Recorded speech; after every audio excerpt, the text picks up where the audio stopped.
আমরা জবান খুলে কোরআনের সোনালী আয়াত পড়ে তাফসিরে যাচ্ছি। আউযু বিল্লাহি মিনাশ শাইতানির রাজিম। বিসমিল্লাহির রহমানির রহিম। ওয়ালাকাদ আখাযাল্লাহু মিসাকা বানি ইসরাঈল।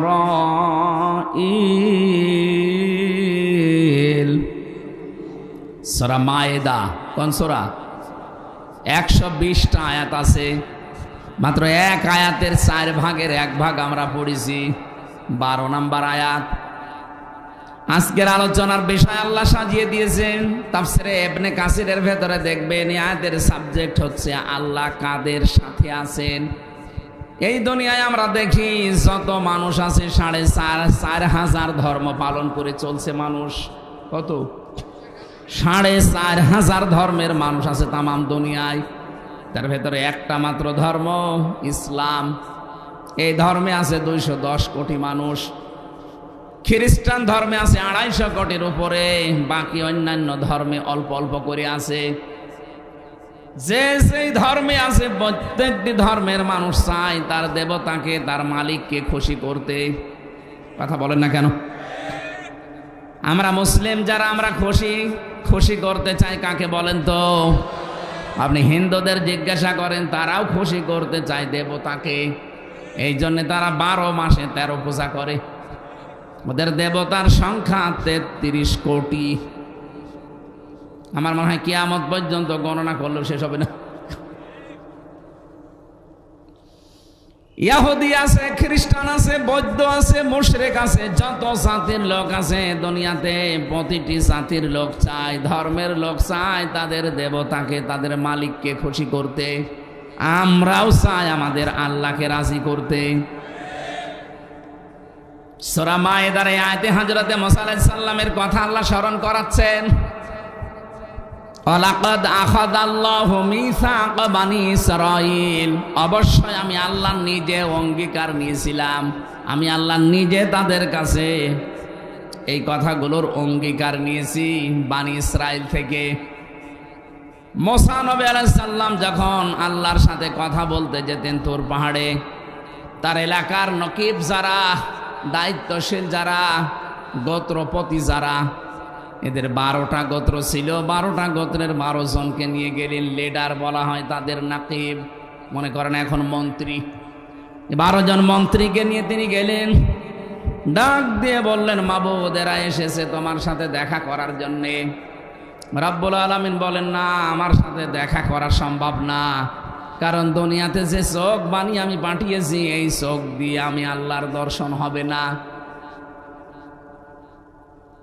হ্যাঁ, দর্শন হতে পারে মরণের পরে, এই চোখ দিয়ে দর্শন করা সম্ভব না। লাং তারনি, আমার সাথে কখনো তোমাদের দেখা হবে না।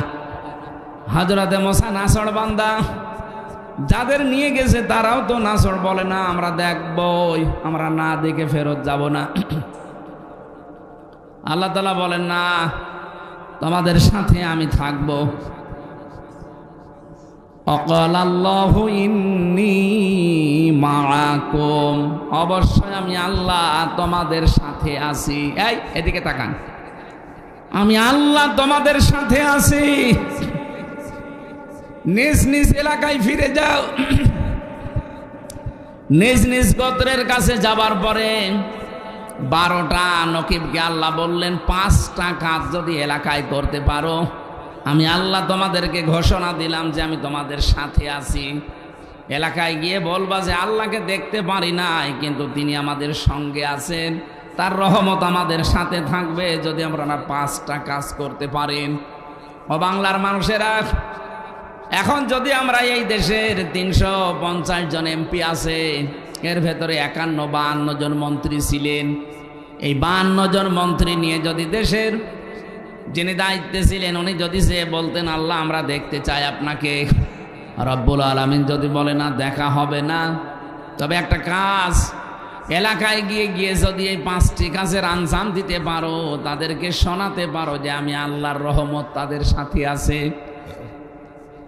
এখন মনে করেন যে 12টা নকিব এলাকায় এসে তারা প্রথম কাজ আরম্ভ করেছিল। রব্বুল আলামিন বলেন নিজ নিজ এলাকায় যে প্রথমে তাদেরকে বলবা লাইনা আকামতুমুস সালাহ।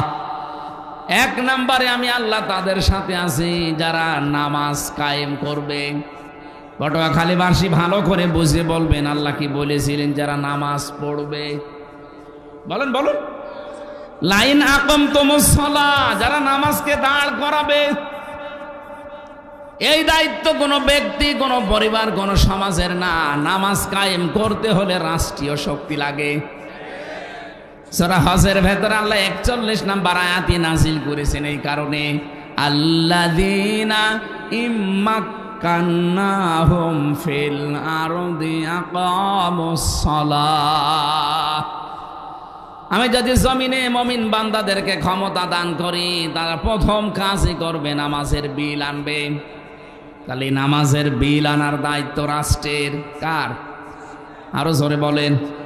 আমরা যেটা করি তাবলীগ জামাতের মাধ্যমে, তাবলীগের মাধ্যমে মানুষকে দ্বীনের কথা বলার দ্বারা যে চলো ভাই সলিমুদ্দিন নামাজ পড়তে যায়, এটা আমার ব্যক্তিগত কাজ না। যদি আপনি ভালো কাজের আদেশ দিতে পারেন, সে মানলে মানবে, না মানলে না মানবে। কিন্তু হ্যাঁ, ভালো কাজের আদেশ দেওয়া, অন্যায় কাজে বাধা দেওয়া, এটা তো নামাজের ক্ষেত্রে না। কারণ নামাজ কিন্তু আল্লাহর একেবারে সরাসরি হুকুম। কোনো মানুষ যদি নামাজ সত্যিই না পড়ে, তার শোনা মতো বলা না, তার শাস্তির বিধান আছে। আমাদের ইমাম আবু হানিফাও জানিয়েছে তাকে জেলখানায় বন্দি করে রাখা লাগবে। অন্যান্য ইমামদের মত আরো কড়া, শুধু জেলখানায় রাখলেই হবে না, তাকে পিটাতে হবে যতক্ষণ সে নামাজ না পড়ে। এত কঠিন বিধান এই পৃথিবীতে নামাজ। যদিও আমি মুসলমানদের কাছে বেশি নামাজের কথা বলি না, কারণ একজন অমুসলিম আর মুসলমানের পার্থক্যই তো নামাজ। আপনি যদি নামাজই না পড়েন, আপনি কিসের মুসলমান? কোন মানুষ যদি সত্যি ফরজ নামাজ ছেড়ে দেয়, আল্লাহ বলেন আমি ওর দায়িত্ব ছেড়ে দেই। বলেন নাউজুবিল্লাহ। কত বড় কথা দেখেছেন, আল্লাহ আপনার দায়িত্ব ছেড়ে দেবে। আপনি যে চলাফেরা করেন, মনে করছেন আমার মন মতো চলি না, আপনার ফেরেশতা আপনাকে পাহারা দিচ্ছে। এই একটা পা ফেলতে হলে কমপক্ষে একজন ফেরেশতার সাহায্য লাগে। ইন কুল্লু নাফসিন লাম্মা আলাইহা হাফিজ। এই আয়াতের তাফসিরে পড়েছি, প্রতিটি মানুষের পেছনে একজন হেফাজতকারী আছে। আপনি কি করে পা ফেলবেন, ওই পা ফেলার পেছনে ফেরেশতা দায়িত্ব পালন করছে। এই জন্য মরণের আগে ফেরেশতারা এসে যারা রিস্কের দায়িত্বে আছে, তারা বলে আল্লাহর বান্দা, তামাম দুনিয়া খোঁজ করে দেখলাম তোমার জন্য 1 ফোঁটা রিজিকের ব্যবস্থা নেই, সুতরাং আমি বিদায় নিলাম, তুমি থেকো। পানির যিনি দায়িত্বে আছে, পানির ফেরেশতা সেই কথা বলে। বাতাসের অক্সিজেনের দায়িত্বে আছে, ও এসে এই কথাই বলে যে তামাম দুনিয়া দেখে 1 ফোঁটা অক্সিজেন তোমার জন্য পেলাম না। হাতের দায়িত্বে আছে, মুখের দায়িত্বে আছে, চোখের দায়িত্বে আছে, সারা আছে, দায়িত্ব পালন করে মরণের আগে এসে বিদায় নিয়ে চলে যায়। এই জন্য আপনি, আল্লাহ যদি আপনার দায়িত্ব ছেড়ে দেয়, 1 সেকেন্ডও চলতে পারবেন না। আর এইটাকে যারা বিশ্বাস করে না, তারা টাটকা শয়তান। কারণ শয়তানের ভেতরে অহংকারটা ছিল যে আপনারে লাগবে না, আমি নিজেই স্বয়ং সম্পূর্ণ। মির্জাগঞ্জবাসী, তারা আল্লাহকে সঙ্গে রাখার জন্য নামাজ কায়েম করা লাগবে। আর এটা কায়েম করার জন্য দায়িত্ব দিয়েছেন আল্লাহ রাষ্ট্রকে। ওই রকম রাষ্ট্র গঠন করার জন্য আপনার কোনো চেষ্টা আছে? এই কথা বোঝেন নাকি রাজনীতি মনে হচ্ছে? নামাজ কায়েম করা এটা ব্যক্তি বিশেষের দায়িত্ব না, এটা দায়িত্ব রাষ্ট্রের। যদিও আমরা এখন এদেশে রাষ্ট্রীয়ভাবে নামাজ কায়েম নেই, এই জন্য নিজ নিজ উদ্যোগে আমি নিজে, আমার পরিবার, আমার সমাজ, আমরা চেষ্টা চালাচ্ছি কি করে নামাজটা নষ্ট না হয়। চেষ্টা চালাচ্ছি নামাজকে আবাদ করার, কায়েম করার। কিন্তু দায়িত্ব দিয়েছেন আল্লাহ রাষ্ট্রকে। 12 জন নকিবকে আল্লাহ জানিয়েছিলেন নিজ নিজ এলাকায় যে আগে নামাজের বিল পাশ করে দিবা। বাংলাদেশে 300 জন এমপি, 151 জন যদি কোরআনে কারিমকে বুকে নিয়ে সংসদে যেতে পারে, প্রথম দিন যদি নামাজের বিল আনে, সংসদের স্পিকার যদি বলে আপনারা কি চান, 151 জন যদি হাত তুলে ফেলে যে আমরা নামাজ কায়েম করতে চাই বাংলাদেশে কালকেই, উনি যদি বলে হাত তোলেন যারা যারা রাজি আছেন, 300 জনের ভেতরে 151 জন হাত তুললে ওটা পাশ হয়ে যাবে। কথা বলেন না কেন? এখন এরকম একজন এমপি আপনার এলাকায় যদি দাঁড়ায়, যে লোকটা কোরআন বুকে নিয়ে সংসদে যাবে, এই মানুষটাকে যদি আপনি একটাও ভোট দেন, আপনি হয়তো ভোট দিয়েছিলেন একটা, কিন্তু আপনার একটা ভোট নিয়েও পাশ করার পরে যদি সংসদে নামাজের এই বিলটা আনতে পারে, আল্লাহর কসম 18 কোটি মানুষ নামাজ পড়লে যে সওয়াব হয় ওই সওয়াব আপনিও পাবেন। প্রশ্ন আসতে পারে আমি তো একটা ভোট দিয়েছিলাম, কি? হ্যাঁ, আপনার একটা ভোটের কারণে সে আজ এমপি।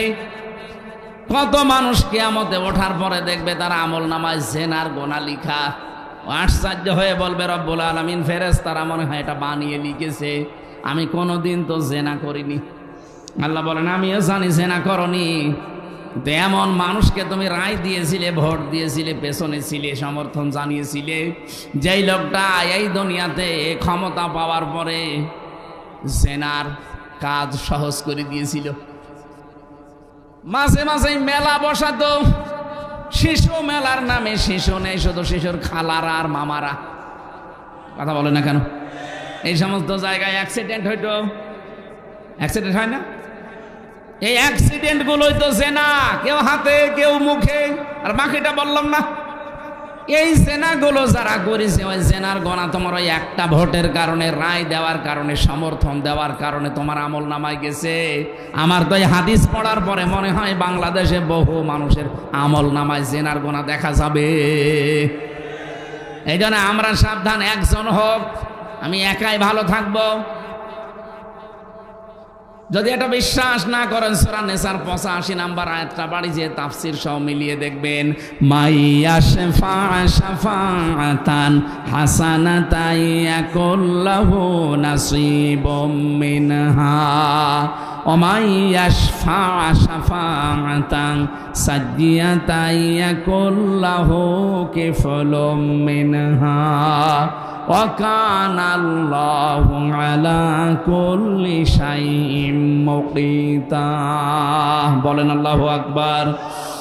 রব্বুল আলামিন বলেন, কোন মানুষ যদি ভালো কাজের সমর্থন করে, ওই কাজটা করে লোকটা যে সওয়াব পাবে, আপনি শুধু সমর্থন করে একই সওয়াব পাবেন।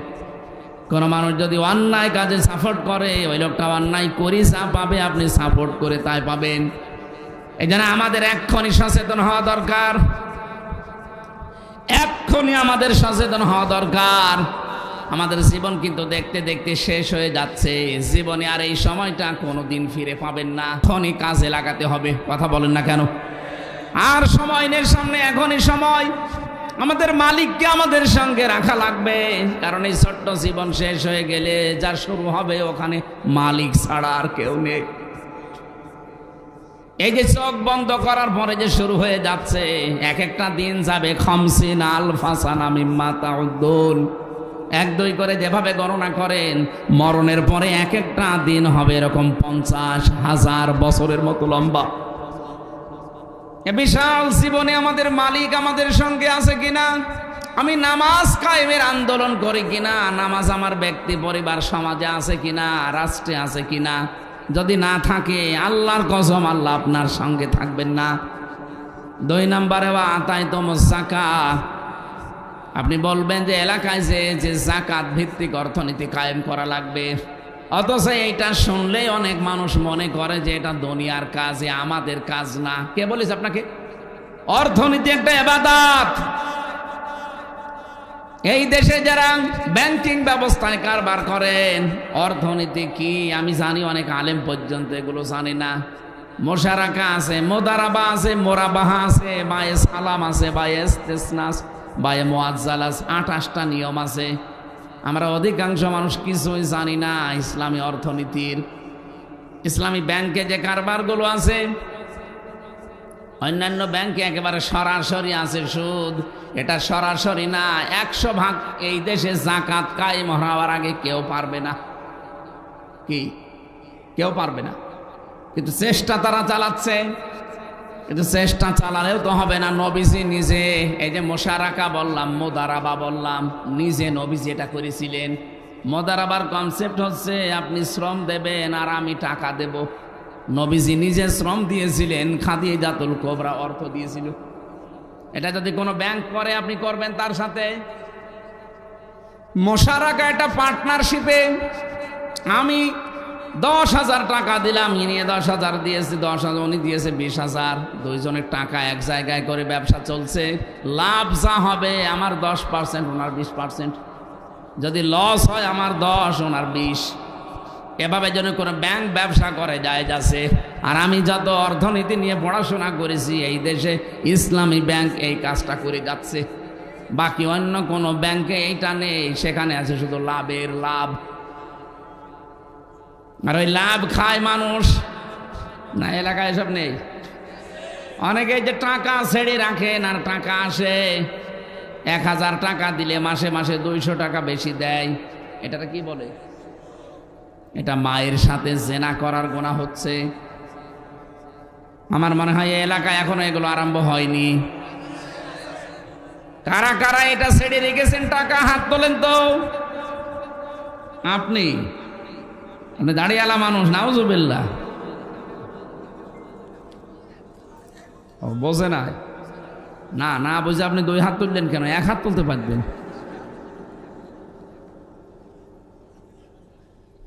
আমার ভাইরা, আমি হাসির জন্য বলি না, এটা মায়ের সাথে একজন জেনা করছে অথচ সে নামাজ পড়ছে। এটা একটা পাগলামি না? এটা কি খেলা করা জিনিস? কোরআনে কারীম জানিয়েছে, ইয়ামহাকুল্লাহুর রিবা ওয়া ইউরবিস সাদাকাত। আল্লাহ পাক এই পৃথিবীতে সুদকে ধ্বংস করেন আর সাদগাকে, যাকাতকে তিনি বৃদ্ধি করেন। সুতরাং যাকাত ভিত্তিক অর্থনীতি দেশে কায়েম করা দরকার আছে না নেই?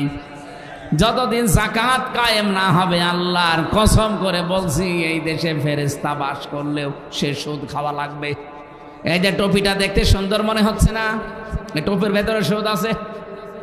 প্রশ্ন আসতে পারে, আপনি হুজুর মানুষ, এই টুপি এত সুন্দর, আপনি সুদের টুপি মানে? হ্যাঁ, এর ভেতরে আছে। কারণ এই টুপি যে ফ্যাক্টরিতে বানিয়েছে, ওই ফ্যাক্টরির মালিক লোন নিয়েছে। এক কথা বলছে না কেন? আমি ভালো হলে হবে কি? আমার যে এইটা গায়ে দেখতে সুন্দর মনে হচ্ছে, এর ভেতরেও সুদ আছে। এই জন্য এই দেশে যতদিন যাকাত ভিত্তিক অর্থনীতি কায়েম না হবে, আল্লাহর কসম, এই দেশে ফেরেশতা জিবরাইলও যদি বাস করে, তারেও ডাইরেক্ট ইনডাইরেক্ট সুদ খাওয়া লাগবে। তো এইটা কি ফেরেশতা এসে বন্ধ করবে? আমাদের করা লাগবে না? আর এটা ওয়াজ করে হবে, রাষ্ট্রীয় ক্ষমতা লাগবে। আর এই কথা বলতে গেলেই কিছু মানুষ দেখে আমাদেরকে বলে, আপনি ধর্ম ব্যবসায়ী। আরে শয়তান! নবীজি যদি এখন যাকাত ভিত্তিক অর্থনীতির কথা বলতো, ওই শয়তান মনে হয় নবীকেও ধর্ম ব্যবসায়ী বলতো। আমি ধর্ম ব্যবসা করবো কোন কারণে? আপনি তো ধর্ম ব্যবসা আপনারা করেন। বলে ধর্ম ভীরু যারা, তারাই ধার্মিক। যারা ধর্মের কথাগুলো বলে মানুষকে উত্তেজনা দেয়, তারা ধর্ম ব্যবসায়ী। আমি উত্তেজনা দেই? আমি নবীর কথা অ্যাডভার্টাইজ করছি। বিশ্ব নবীর উপরে কোরআনে কারীম নাজিল হয়ে দ্বিতীয় পয়েন্ট এটা, লাইন আকামতুমুস সালাহ ওয়া আতাইতুমুজ যাকাত। হে নকিবেরা, নিজ নিজ এলাকায় যে প্রতিনিধির দায়িত্ব পালন করো, যে যাকাত কায়েম করো। আমি আল্লাহ আছি। যাকাত নেই, সুদের সাথে আমি আল্লাহ নেই। আমি আল্লাহ সুদকে ধ্বংস করি, যাকাতকে বৃদ্ধি করি। সুবহানাল্লাহ বলতে পারেন না? সুতরাং এই কথা আমরা যদি না বলি, মসজিদের ইমাম যদি না বলে, মাওলানা না বলে, আপনি জানবেন কোথায়? আর এই কথাগুলো বলতে গেলে আমাদের নামের উপরে এরকম কলঙ্ক দিয়ে দিন যে ওরা ধর্ম ব্যবসায়ী। জানা শোনার পরে যদি কেউ বুঝে শুনে কথা বলে থাকেন, আপনার ইমান নষ্ট হয়ে গেছে, আপনি বেঈমান। এরকম বেঈমান মারা গেলে তার জানাজা পড়াও জায়েজ নেই।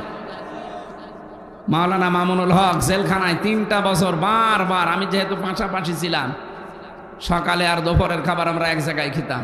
আমারে হাত ধরে ধরে প্রতিদিন অন্তত 3 বছরের ভেতর প্রায় দিন আমারে বলতো, হামজা, বাইরে যদি যেতে পারি কোনো কাফেরের জানাজা পড়া। আপনি এত কথা বারবার বলেন আমারে, জানাজা পড়বেন না কাফেরের। কাফের পেলেন কোথায়? কোরআনের বিরুদ্ধে যারা কথা বলে তারাই তো কাফের। এইবার বুঝলাম যে বাংলাদেশে কাফের আছে না নেই। আপনি আলেমকে ছোট করতে গিয়ে কোরআনের বিরুদ্ধে যে কথা বললেন, আপনার কি ঈমান আর আছে? আপনি তো কাফের হয়ে গেছেন। এর তৃতীয় নম্বর শব্দটা দেখেছেন, ওয়ামানতুম বিরুসুলি। হে নবী মুসা 12 জন নকিবকে বলেন তারা যেন রসুলদের উপরে ঈমান আনে। কাদের উপরে? আমরা প্রশ্ন আসতে পারে সেখানে রসুল ছিলেন কয়জন? একজন। এদিকে তাকান, একজন মানুষ রসুল ছিল সঙ্গে, হযরতে মুসা। অথচ আল্লাহর রসুল বহু বচন দিলেন, ওয়ামানতুম বিরুসুলি, তারা যেন আমার রসুলদের উপরে ঈমান আনে।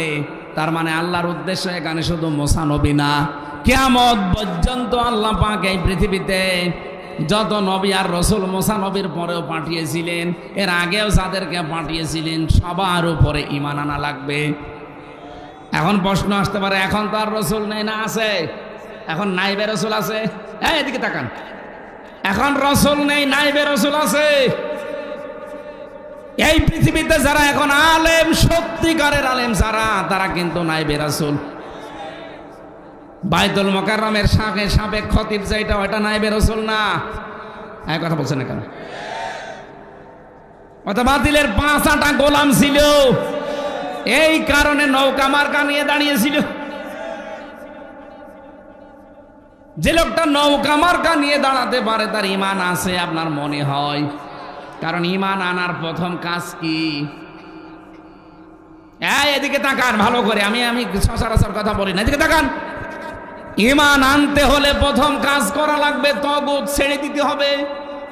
ফামান ইয়াকফুর বিত-তাগুত ওয়া ইউমিন বিল্লাহ, কোন মানুষ যদি তাগুত ছেড়ে দেয় এরপরে ঈমানের দাবি করে, ফাকাদ ইসতামসাকা বিল উরওয়াতিল ওয়াসকা লা ইনফিসামা লাহা, তাহলে তার সেই ঈমান ছিঁড়ে যাবে না, কখনো ছিঁড়বে না তার ঈমান। আর ঈমান যদি আনেন তাগুতের সাথে মিল করে, ঈমান আপনি রাখতে পারবেন না। এই বাংলাদেশে যারা ঈমান এনেছে তাগুতের সাথে সম্পর্ক রেখে, আগস্টের 5 তারিখের পরে তাদের অনেকের ঈমান চলে গেছে। 300 এমপির সাথে জাতীয় মসজিদের যে ইমামও পালিয়ে গেছে। ইমামই পালিয়ে যায়, ওর ঈমান থাকলে পালাবে? কথা বলে না কেন? এদেশে যারা তাগুত ছেড়ে দিয়ে ঈমান এনেছিল, আপনি তাদের দিকে তাকান। এই যে আজকের প্রধান অতিথি ডক্টর শফিকুল ইসলাম মাসুদ 57 দিন রিমান্ডে ছিল। এই হাঁটো মাটো হাত মা সব গুঁড়ো করে ফেলেছে, আমি তো নিজে সাক্ষী। ওনার সাথে আর একজন ছিল দেলাওয়ার হোসেন, শিবিরের সাবেক সভাপতি। যে শয়তান আমার রিমান্ডে ছিল, উনিও ওনার দায়িত্বে ছিল। আমার এসে বলতো, দেলাওয়ারকে আজকে একেবারে পিটিয়েছি, লাথি দিয়েছি ফুটবলের মতো। তার গরম করতো আগুন দিয়ে, লাল টকটক হয়ে যেত, ওইটা লজ্জা স্থানের ভেতরে ঢুকিয়ে দিত। আমার সামনেও নিয়ে এসেছিল ওই জিনিসগুলো, বলছে এগুলো যে আমরা নখ তুলি, হাতে পায়ের নখ আমরা এগুলো দিয়ে তুলে ফেলি। ডিম নিয়ে আসতো মাঝে মাঝে, যে আমরা ডিম দেই। আমি মনে করছি ডিম মনে হয় খাবার জন্য দেবে। আমার 11 ঘন্টা টাঙিয়ে রেখেছিল মাথায় দড়ি বেঁধে। 11 ঘন্টা আমি নামাজও পড়তে পারি না, 4 ওয়াক্ত আমি ইশারায় নামাজ পড়েছি, কারণ মাটির নিচে, আমি জানি না এখন কোন সময়। 57 দিন রিমান্ডে থাকার পরেও তাকে 1 চুল পরিমাণ টলাতে পারেনি। আর শয়তানদের মাত্র 3.5 ঘন্টায় সব ঈমান হারিয়ে গেছে। এই জন্য দেশে যারা তাগুত ছেড়ে দিয়ে ঈমান আনতে পারবে, এই লোকটা শত ঝড় ঝাপটা আসুক না কেন টিকে থাকতে পারবে। আল্লাহর কোরআন বলছে, লাংফিসাম আলাহা, কখনো ও ছিঁড়ে যাবে না। আর তাগুতের সাথে মিলে যদি কারো ঈমান থাকে, ওর ঈমান দেখতে মনে হবে বিশাল দরবেশ, ঈমান থাকবে না, টিকিয়ে রাখতে পারবে না। ঝড় উঠবে পটুয়াখালী বাজারে, এখান থেকে বাতি নিভে যাবে। কথা বলছেন নাকি হাঁ করে আছেন আন্দাজে?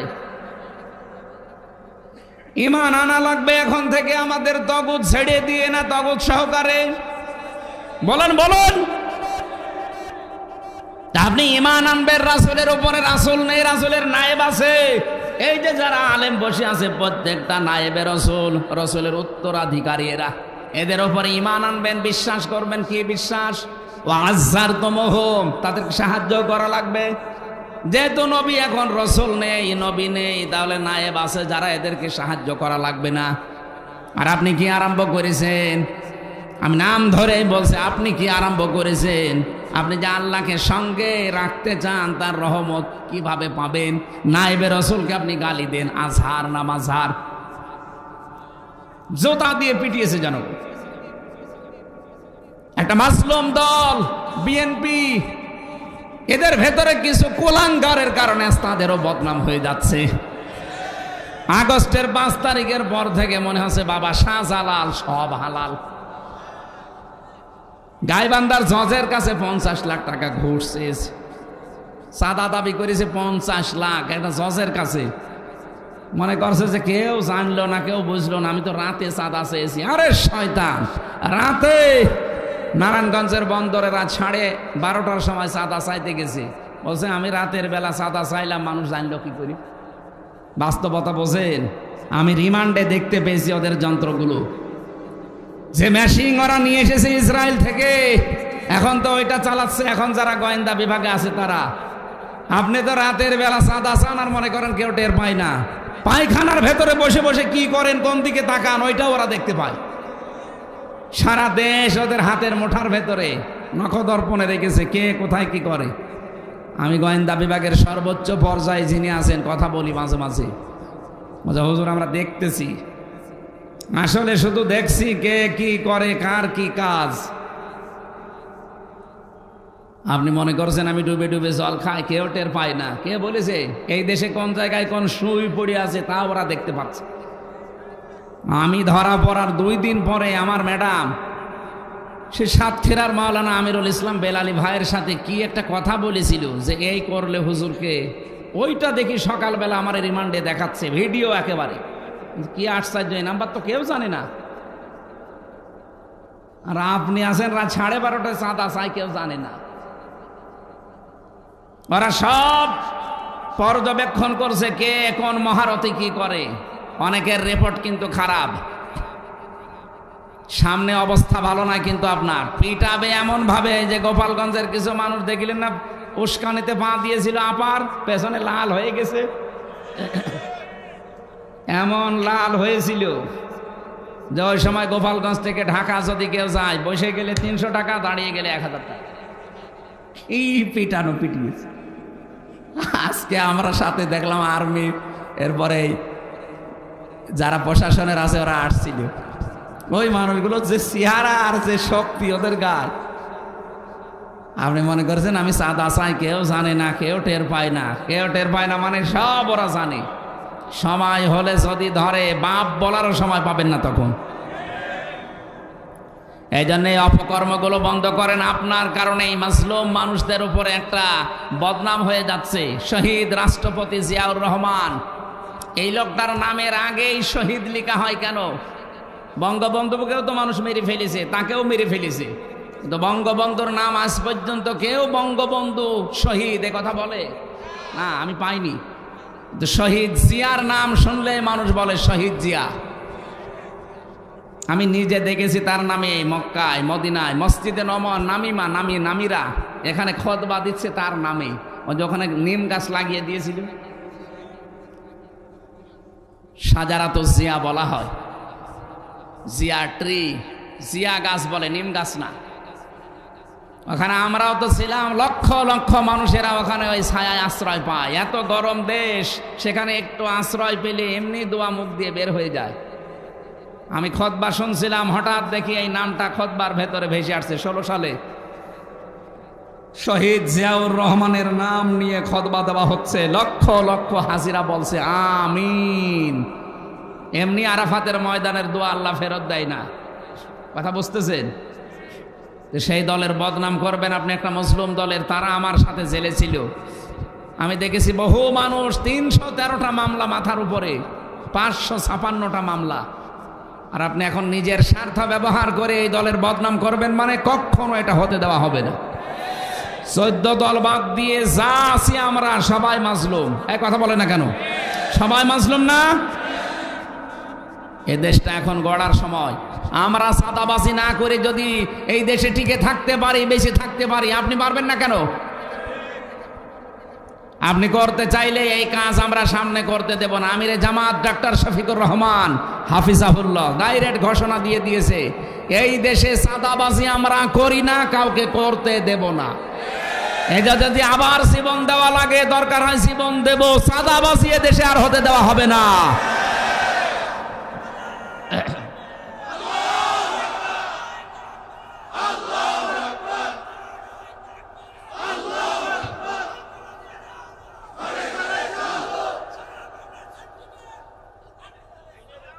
আমার ভাইরা,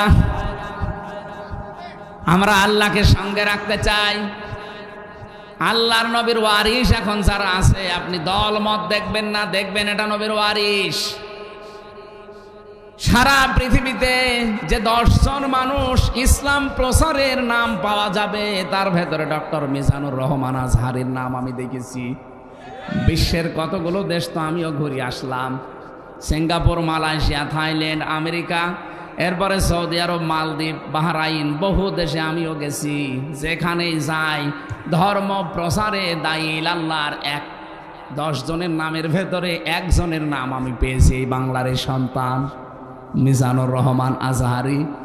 আগামী 25 তারিখে আপনাদের এই জেলায় মনে হয় আসবে। এক একজন 8-10 জন 20 জন করে সাথে নিয়ে যাবেন। লোকটা মার্জিত ভাষায় কথা বলে। সেদিন যশোরের আকিস গ্রুপে মাহফিলে 1.5 ঘন্টা কথা বলেছে, মাত্র একটা কথা একটু বলেছে। একদল আগে খেয়েছে, সামনে আর দল খাওয়ার জন্য রেডি হয়ে আছে। অনেকেই নিচের দিকে টেনে নিয়ে ওনারে গালি দিচ্ছে। আরে ভাই, আপনাকে বলেছে, আপনি আপনার নাম বলেছে, ঠাকুর ঘরে কে রে? আপনার চরিত্র যদি ওই রকম না হবে, আপনি নিচের দিকে টেনে নেবেন কোন কারণে বলেন? এখন মানুষকে বোঝাচ্ছে ইসলাম যদি এ দেশে চলে আসে হাত কেটে ফেলবে। হাত এমনি কাটবে, চুরি করলে কাটবে। তা আপনি কি চোর? আপনার এত ভয় লাগে কেন? চোর যারা ছিল তারা তো পালিয়েছে, আপনিও কি তাদের সঙ্গী সাথী? আজকের পেপার দেখেন, ওবায়দুল কাদের এই কাওয়া কাকু এই শয়তানকে পালাতে সাহায্য করেছে যারা, তাদের নাম এখন আমার দেশ পত্রিকায় আসতেছে, সব ফাঁস করে দিচ্ছে। কত মানুষকে সরাসরি গুলি করার অর্ডার দিয়েছে কাওয়া। ওই এই 3.5 মাস 4 মাস লুকিয়ে থাকলো কি করে? আমরা চাই এই 14 দলের সারাই সালেমকে সহযোগিতা করেছে, তাদের দোষর ছিল, একটাকে যেন ছাড় দেওয়া না হয়। তাহলে আগামীতে আবার যারা আসবে তারা কিন্তু ভয়ঙ্কর জালেম হয়ে উঠবে। আমরা এখন থেকেই গোড়া কেটে দিতে চাই। কোন জালেমের জায়গায় এই দেশে হবে না ইনশাআল্লাহ। 1628টা চেয়ার ছিল এই দেশে। কত? 1628টা চেয়ারে যারা ছিল সবগুলো জালেম, হয় জালেম নয় জালেমের দোসর। সংস্কার যখন আরম্ভ হয়েছে, আমরা চাই এই 1628টা চেয়ার যেন সব পরিষ্কার করে যারা মাজলুম ছিল তাদেরকে বসানো হয়। হ্যাঁ, কথা বলুন, কারা কারা এ দাবিতে আছেন দেখে? লিল্লাহে তাকবীর।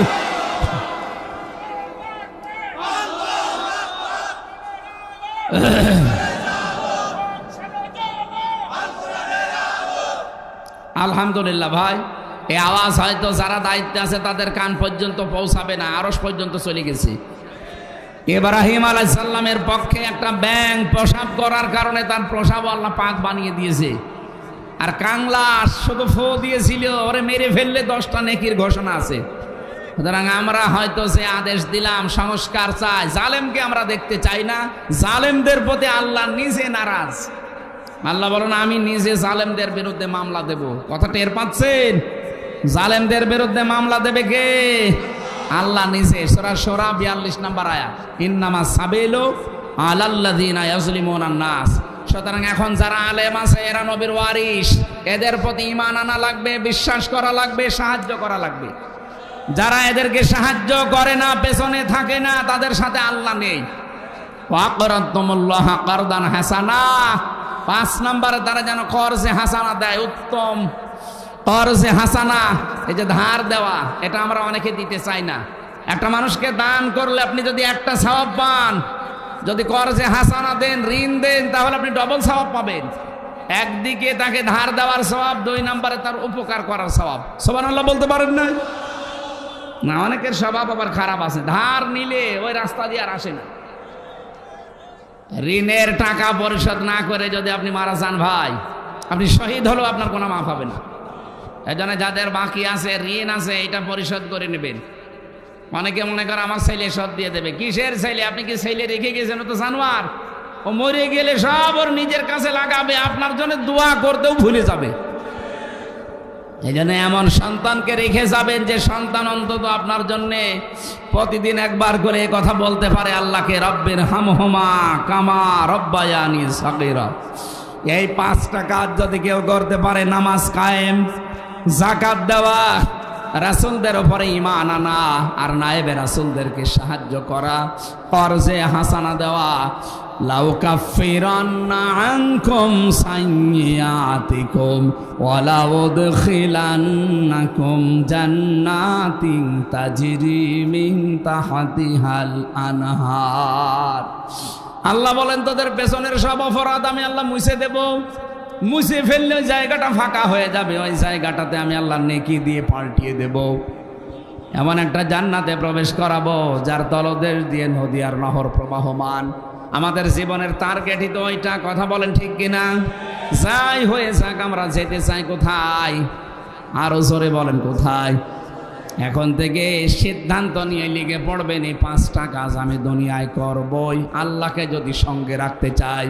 ফামান কাফারা বাদা যালিকা মিনকুম ফাকাদ যাল্লা সাওয়াস সাবিল। এরপরও যদি কেউ মুখ ফিরিয়ে চলে যান, আল্লাহ পাক বলেন সে যেন হেদায়েতের পথ থেকে ছিটকে বহু দূরে বিভ্রান্তিতে পড়ে থাকবে। বলেন নাউজুবিল্লাহ। আল্লাহ আমাদেরকে 5টি কাজ দুনিয়ায় আঞ্জাম দিয়ে তাকে সঙ্গে রাখার তৌফিক দিন। আল্লাহ যদি সঙ্গে থাকে, মরণের সময় চিন্তা নেই, কবরে চিন্তা নেই, হাসরে চিন্তা নেই, মিজানে চিন্তা নেই, পুলসিরাতে আপনার চিন্তা নেই। বিনা হিসাবে আপনাকে আল্লাহ নিজে পার করে জান্নাতে প্রবেশ করে। নাহনু আউলিয়াউকুম ফিল হায়াতিদ দুনিয়া ওয়া ফিল আখিরাহ। ফেরেশতারা বলবে, কোনো চিন্তা নেই, কোনো ভয় নেই, আমরা তোমাদের সঙ্গে ছিলাম দুনিয়ায়, আখিরাতেও তোমাদের সঙ্গে আছি। ওয়ালাকুম ফিহা মা তাশতাহি আনফুসুকুম ওয়ালাকুম ফিহা মা তাদউন নুজুলাম মিন গফুরির রহিম। এমন জান্নাতে তোমাদেরকে আমরা প্রবেশ করাবো যে জান্নাতে চাওয়ার আগে জিনিস পাওয়া যায়। এটা দয়াময় রহমানের পক্ষ থেকে একটা বিশাল মেহমানদারি। এটা আমাদের জীবনে প্রত্যেকের অপেক্ষা করছে। আমি সহ আজকের আয়াতটা প্রত্যেকে যেন প্র্যাকটিক্যাল লাইফে মিলাতে পারি। আল্লাহ পাক যে জান্নাতের ঘোষণা দিয়েছেন ওই জায়গায় যেন পৌঁছাতে পারি। বলেন আমিন। রব্বুল আলামিন বলেন, ওয়ালাকাদ কাররামনা বানি আদম ইলা আখিরি আয়া। অবশ্যই আমি বনি আদম সন্তানকে সম্মান দিয়েছি। তামাম পৃথিবীর যত মানুষ আছে তাদের সম্মান আছে। আল্লাহ কিন্তু শুধু মুসলমানের কথা বলেন নাই। যারা আলেম আছেন আপনি এই শব্দটা নিয়ে ভাববেন। আল্লাহ পাক বলেননি কোনো মুমিনের, কোনো মুসলমানের সম্মান আল্লাহ বাড়িয়েছে না। আল্লাহ বলেন বনি আদমের সম্মান আমি আল্লাহ বাড়িয়ে দিয়েছি। সুতরাং আদম সন্তান যারা আমরা আছি, আপনি ধর্মীয়ভাবে আলাদা ধর্ম মানতেই পারেন, কিন্তু আপনি মানুষ। কথা বলেন না কেন? মানুষ পদবাচ্যে যারা আমরা বিবেচিত, আমরা সবাই আল্লাহর বান্দা। মুহাম্মাদুর রাসূলুল্লাহ আমাদের শিখিয়েছেন। মসজিদে নববীতে তিনি বসে আছেন, পাশ দিয়ে একটা ইহুদির লাশ যাচ্ছিল।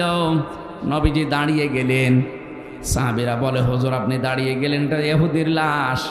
বিশ্ব নবী বলে, সাহাবীরা ইহুদি তাতে কি হয়েছে, এটা তো মানুষ। বলেন সুবহানাল্লাহ। এই জন্য আমরা অন্য ধর্মের পরধর্ম সহিষ্ণু জাতি আমরা এই পৃথিবীতে, মুসলিমরা। এটা প্রমাণ অলরেডি হয়ে গেছে। তামাম দুনিয়ার 257টা রাষ্ট্রের সবচেয়ে বেশি সাম্প্রদায়িক সম্প্রীতি বসবাস করে বাংলাদেশে। আল্লাহ বলতে পারেন নাই? যে আল্লাহ আমাদেরকে এরকম ধৈর্য সহ্য দিয়েছেন। মানুষকে যারা সম্মান দেয় না এরা আল্লাহর টার্গেট। মানুষের সম্মান নিয়ে কি সিনেমেলা খেলা হয়েছে এই 15.5 বছরে দেখেননি? সম্মানিত মানুষদের সম্মান নষ্ট করার জন্য জেনার তহমত পর্যন্ত দিয়েছে। শাইখুল হাদিস আল্লামা মামুনুল হক হাফিজাহুল্লাহ, আমি তার সাথে 3টা বছর ছিলাম। তার চরিত্র, তার ইবাদত, তার যে ব্যবহার, আপনি আন্দাজে সংসদে দাঁড়িয়ে বলে দিলেন একটা জেনার তহমত, ব্যভিচারের কথা তার স্ত্রীর নামে লাগিয়ে দিলেন। এটা তার জায়েজ স্ত্রী। আপনারা তো বিয়ে শাদী না করে কাজ চালান, কথা বলেন না কেন? আপনাদের কত জায়গায় পাওয়া যায়, এখন তো আরো সব বের হচ্ছে। আর আলেমদের নামে কোরআনের পাখি, এই বিভাগের, এই বরিশাল বিভাগের কৃতি সন্তান, সারা পৃথিবীর আলোক বর্তিকা ছড়িয়েছেন তিনি কোরআনের মাধ্যমে। শহীদ আল্লামা দিলাওয়ার হোসাইন সাইদি রহমতুল্লাহ আলাই, তার নামে পর্যন্ত আপনি জেনার মামলা দিয়েছেন। শয়তান পর্যন্ত বিশ্বাস করে না। বলুন, আলেমদের বিরুদ্ধে এত নিকৃষ্ট কথা আমি দুনিয়ায় কোনো জায়গায় শুনিনি যে এত নিকৃষ্ট কথা একটা আলেমের নামে লাগাতে পারে। আর আমাদের সাথে রিমান্ডে যা করেছেন, শয়তানও হাসতো বসে বসে যে করছে কি। এমনি সাধারণ মানুষকে দেখতাম আমার সামনে দিয়ে তুলে নিয়েছে তো রিমান্ডে, এমনি হাত ধরে নিয়ে চলে যেত। আর আলেমদের নেওয়ার সময় আমার হাতে দিয়েছে হ্যান্ডকাফ, আমার চোখের উপরে দিয়েছে কালো পট্টি, আমার পায়ে ডান্ডা বেড়ি, মাজায় দড়ি, মনে হচ্ছে গরু ছাগলটাই নিয়ে যাচ্ছে। যাওয়ার পরে আচরণ যদি ভালো করে তাও তো ভালো লাগে। এমন এমন কথা বলে বলে আপনার স্ত্রী তুলে নিয়ে আনবে। আল্লাহর গজব কি এমনি নাজিল হয়েছে তাদের উপরে? আমার আজকের তেলাওয়াত কিন্তু আয়াতে কিছু বাস্তব কথা আছে, আপনারা শুনবেন না চলে যাবেন ইনশাল্লাহ। আমাদের আলোচনার বিষয় আল্লাহ কাদের সাথে আছেন। আজ বাংলাদেশে এই শব্দটা না থাকার কারণে অনেকে উল্টাপাল্টা বক্তব্য দিচ্ছেন, আমরা দেখতে পাচ্ছি না। এটাও বন্ধ হয়ে যাবে। আজকের আয়াত আমাদের বলে দেবে আল্লাহ কাদের সাথে আছে। আপনি জোর করে তাকে সাথে রাখতে পারবেন না, উনি নিজে বলবে আমি কাদের সাথে আছি। যে আল্লাহ আমাদেরকে কোরআনে কারীম শোনার জন্যে আজকের এই ময়দানে ধৈর্য সহকারে সহ্য নিয়ে বসে থাকার তৌফিক দিয়েছেন, আবার বলেন আলহামদুলিল্লাহ।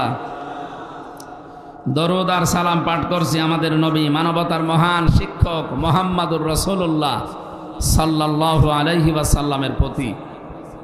এ কোরআনে কারিমে যে আয়াত আমরা পড়েছি, এ কোরআন পড়তে হলে 29টা অক্ষর দিয়ে কোরআনে কারিমকে আল্লাহ সাজিয়ে দিয়েছেন।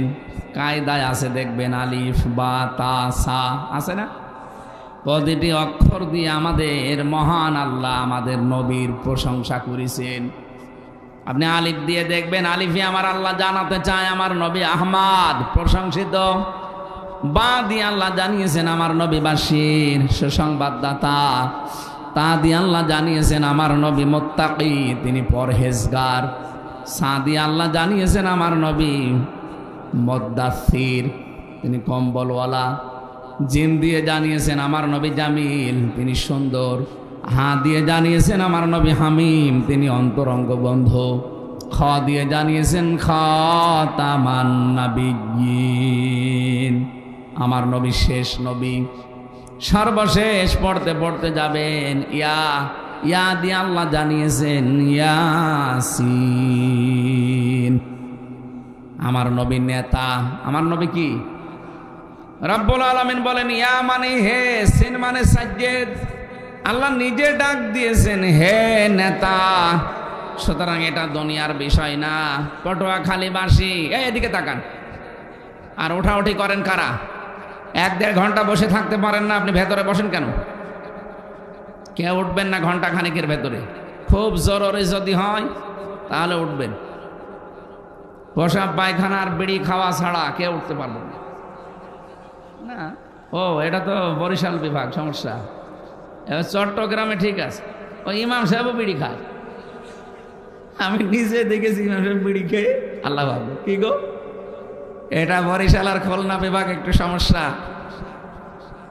বিড়ির বিরুদ্ধে অত বলাও ঠিক না, কারণ আমি তো আকিস গ্রুপে আছি। আমার আবার তারপরে ওনারা ছেড়ে দিয়েছে, খাবার তৈরি করছে এখন আকিস গ্রুপ, বেডি বিক্রি করে দিয়েছে অলরেডি। আমি বারবার পেছনে লেগে থাকতাম যে স্যার এটার জন্য বদনাম হয়ে যায়, এটা ছেড়ে দিন।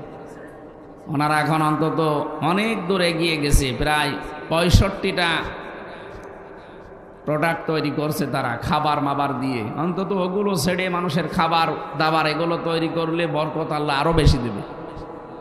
হারামে কোনো বরকত নেই, কথা বলেন না কেন? যারা হারাম ইনকাম করেছিল আপনি তাকান তো তাদের দিকে। সাহেব পাড়া বানিয়েছিল মালয়েশিয়া, ওখানে যে দেখি যে হোটেলে থাকি ওই হোটেলের নিচে 2 শয়তান চা খাচ্ছে। কি আপনি এখানে? হুজুর আমি আগেই পালিয়েছি। তার মানে একটু আঁচ পেয়েছিলাম যে না আর থাকা যাবে না, এই জন্য আগের রাতে পালিয়ে চলে এসেছি। কেন থাকেন না সাহেব পাড়ায়? না সব তালা মারা, ওখানে থেকে মায়ের খাবো। এদেশে বহু বাঙালি আছে, যদি জানে যে আমি আছি আমার পিটিয়ে ভক্তা বানিয়ে ফেলবে। তো কি করলেন হারাম ইনকাম দিয়ে? নিজেও এখন ভোগ করতে পারেন না, ভাড়া দেবেন ভাড়াও দিতে পারেন না, কারণ জানে যে সাহেব পাড়া ভাড়া নিলে আমার যন্ত্রণা হবে। যেন হারাম ইনকাম করে কেউ ভোগ করে যেতে পারে না, আল্লাহ 2টা ক্ষতি করে দেয় তার। 1 নম্বরে হারাম ইনকাম করলে জীবনের আরাম আল্লাহ তুলে নেয়, 2 নম্বরে মরণের সময় আপনি বেঈমান হয়ে মরবেন। এদেশে তো নেই। বলেন বলেন। সম্মানিত মা বোন যারা এসেছেন আপনাদেরকে আমি একটা কথা বলছি, আপনার স্বামী পরকীয়া প্রেম করলে, অন্য মেয়ে লোকের সাথে লাইন করলে আপনি যেভাবে রেগে যান, ও হারাম ইনকাম করলে যদি ওই রকম রেগে যেতেন। কি একটা মহিলা পারে তার স্বামীকে 2 নম্বরই ইনকাম থেকে বাঁচাতে পারে না? এক মহিলার ঘটনা শুনছিলাম, সে তার জামাইকে ডাক দিয়ে বলেছে তার স্বামীকে যে আপনি এই যে বাজার খালি হাতে গেলেন, এত টাকা পেলেন কোথায়? জামাইটা বলছে আমি জুয়া খেলেছি। জুয়া বলছেন তো, তাস খেলা, এই খেলে উপায় করেছি 10,000 টাকার মতো, ওইটা দিয়ে আজকে 7,000 টাকার বাজার। উনি বলছে না, এইটা রান্না করে আমি আপনাকে দিতে পারবো না, এইটা দেখতে যতই সুন্দর মনে হোক, এই ফল ফলাদি এই মাছ গোস্ত এগুলো রান্না করে আপনাকে আমি দেব তৃপ্তি সহকারে আমরা খাবার পরে যদি সন্তান পেটে আসে, ওটা তো জন্মগতভাবে হারামখোর হবে। বলেন 10টা মাস আমি পেটে রাখবো একটা হারামখোর? না, হবে না। আপনি এটা আগে সব গরিব মানুষকে দান করে দিয়ে আসেন, আর কথা দেন জীবনে আপনি হারাম ইনকাম করবেন না, তাহলে আপনার সাথে আমি আছি, নয়তো আপনার সংসার আমি করব না। আজ মেয়েগুলো যদি এরকম শক্ত হতো, বাংলাদেশের স্বামীরা টাইট হয়ে যেত। এই দরবেশ 36,000 কোটি টাকা মারতে পারতো না, কথা বলেন না কেন? একজন মানুষ 620টা বাড়ি বানিয়েছে, পৃথিবীর ইতিহাসে পাল্টিয়ে দিয়েছে। 620টা বাড়ি দুনিয়ায় কারো ছিল? অথচ এই 15 বছরে যারা ছিল একজনের এরকম পেয়েছি আমরা। পটুয়াখালীবাসী বিশ্বনবীর এই বিষয়টা যেহেতু শুধু দুনিয়ার সাথে সম্পৃক্ত না, আমরা আলেমরা আছি যারা, তাদেরকে বলছি তাফসিরে তাবারির ভেতরে আছে, তাফসিরে মাজহারির ভেতরে আছে, মুফাসসিরিন ইকরাম দিয়েছেন। সিন দিয়ে আল্লাহ পাক 5টা জিনিস মেন করেছেন। সিন মানে সাজ্জাদুল আলামিন, সিন মানে সাজ্জাদুল বাশার, সিন মানে সাজ্জাদুল কাউনাইন, সিন মানে সাজ্জাদুল আম্বিয়া, সিন মানে সাজ্জাদুল মুরসালিন। রব্বুল আলামিন যেন দুনিয়ার মানুষকে জানাতে চেয়েছেন শুধুমাত্র এই বাংলাদেশ না, শুধু ভারত না, ইন্ডিয়া না, আল্লাহ পাক জানাতে চেয়েছেন যত জগৎ আমি আল্লাহ বানিয়েছি সব জগতের জন্য আমার নবী মুহাম্মদুর রাসূলুল্লাহ নেতা, আদর্শ। জোরে বলেন সুবহানাল্লাহ। সুতরাং আপনি যদি এখানে না বাস করে মঙ্গল গ্রহে চাঁদের দেশে বাস করতে চান, সেখানেও আমার নবীকে আপনার আদর্শ মানা লাগবে। 2 নম্বরে সাজ্জাদুল বাশার, বাশার মানে মানুষ, মানুষ পদবাচ্যে যারা বিবেচিত, আমরা অবশ্যই নবী বাদে অন্য কাউকে আদর্শ মানতে পারি না। কথা কাটসাট বলছি, বোঝার কথা বুঝে নিন। যারা নবী বাদ দিয়ে অন্য কাউকে আদর্শ মানেন, সাফ কথা, আপনি মরে গেলে বিচার হবে না, হিসাবও হবে না, বিনা হিসাবে বিনা বিচারে জাহান্নামী। কি এটা আমি বানালাম? বুখারী শরীফ লেখার আগে ইমাম বুখারী একটা কিতাব লিখেছেন আল আদাবুল মুফরাদ, এর 6 নম্বর হাদিসে পাবেন 3 নম্বর পয়েন্টে আছে, এই পৃথিবীতে যাদের আদর্শ মুহাম্মদুর রাসূলুল্লাহ হয়নি ওই লোকটার কোনো বিচার নেই, হিসাবও নেই, বিনা হিসাবে বিনা বিচারে মরে গেলে সরাসরি জাহান্নাম।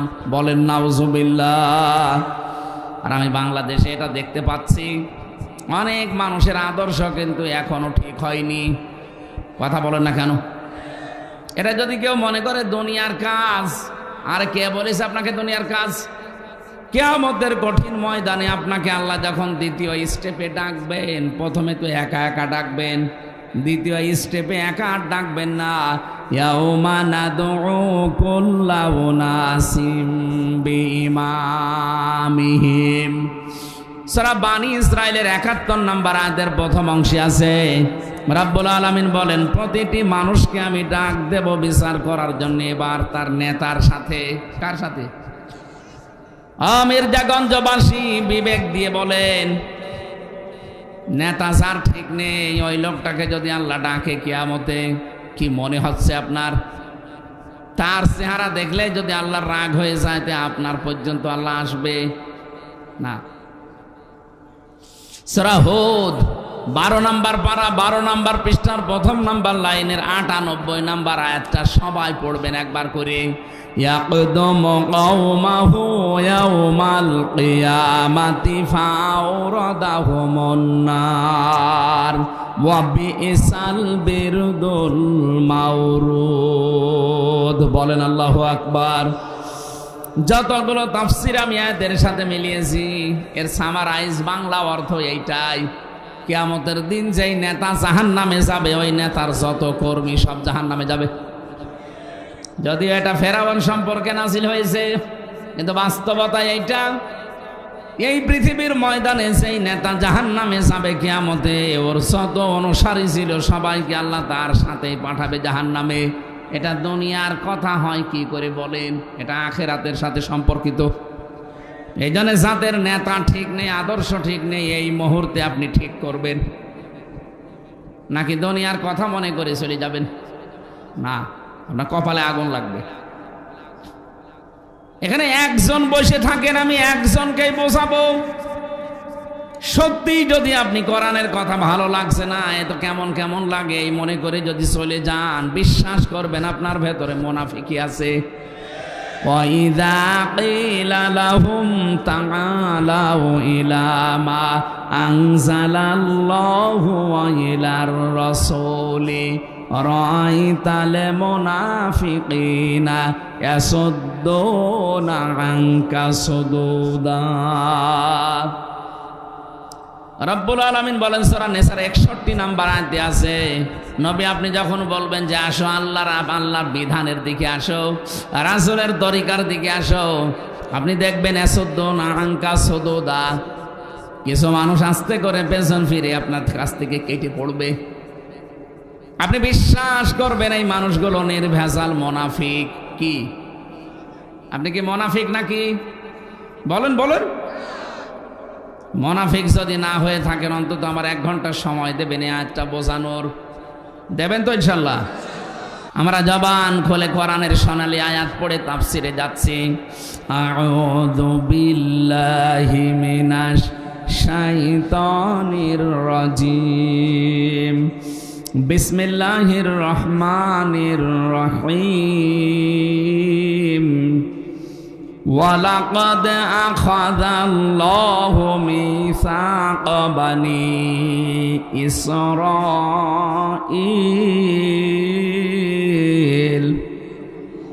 সূরা মায়েদা কোন সূরা? ১২০টা আয়াত আছে, মাত্র এক আয়াতের ৪ ভাগের ১ ভাগ আমরা পড়েছি, ১২ নম্বর আয়াত। আজকের আলোচনার বিষয় আল্লাহ সাজিয়ে দিয়েছেন।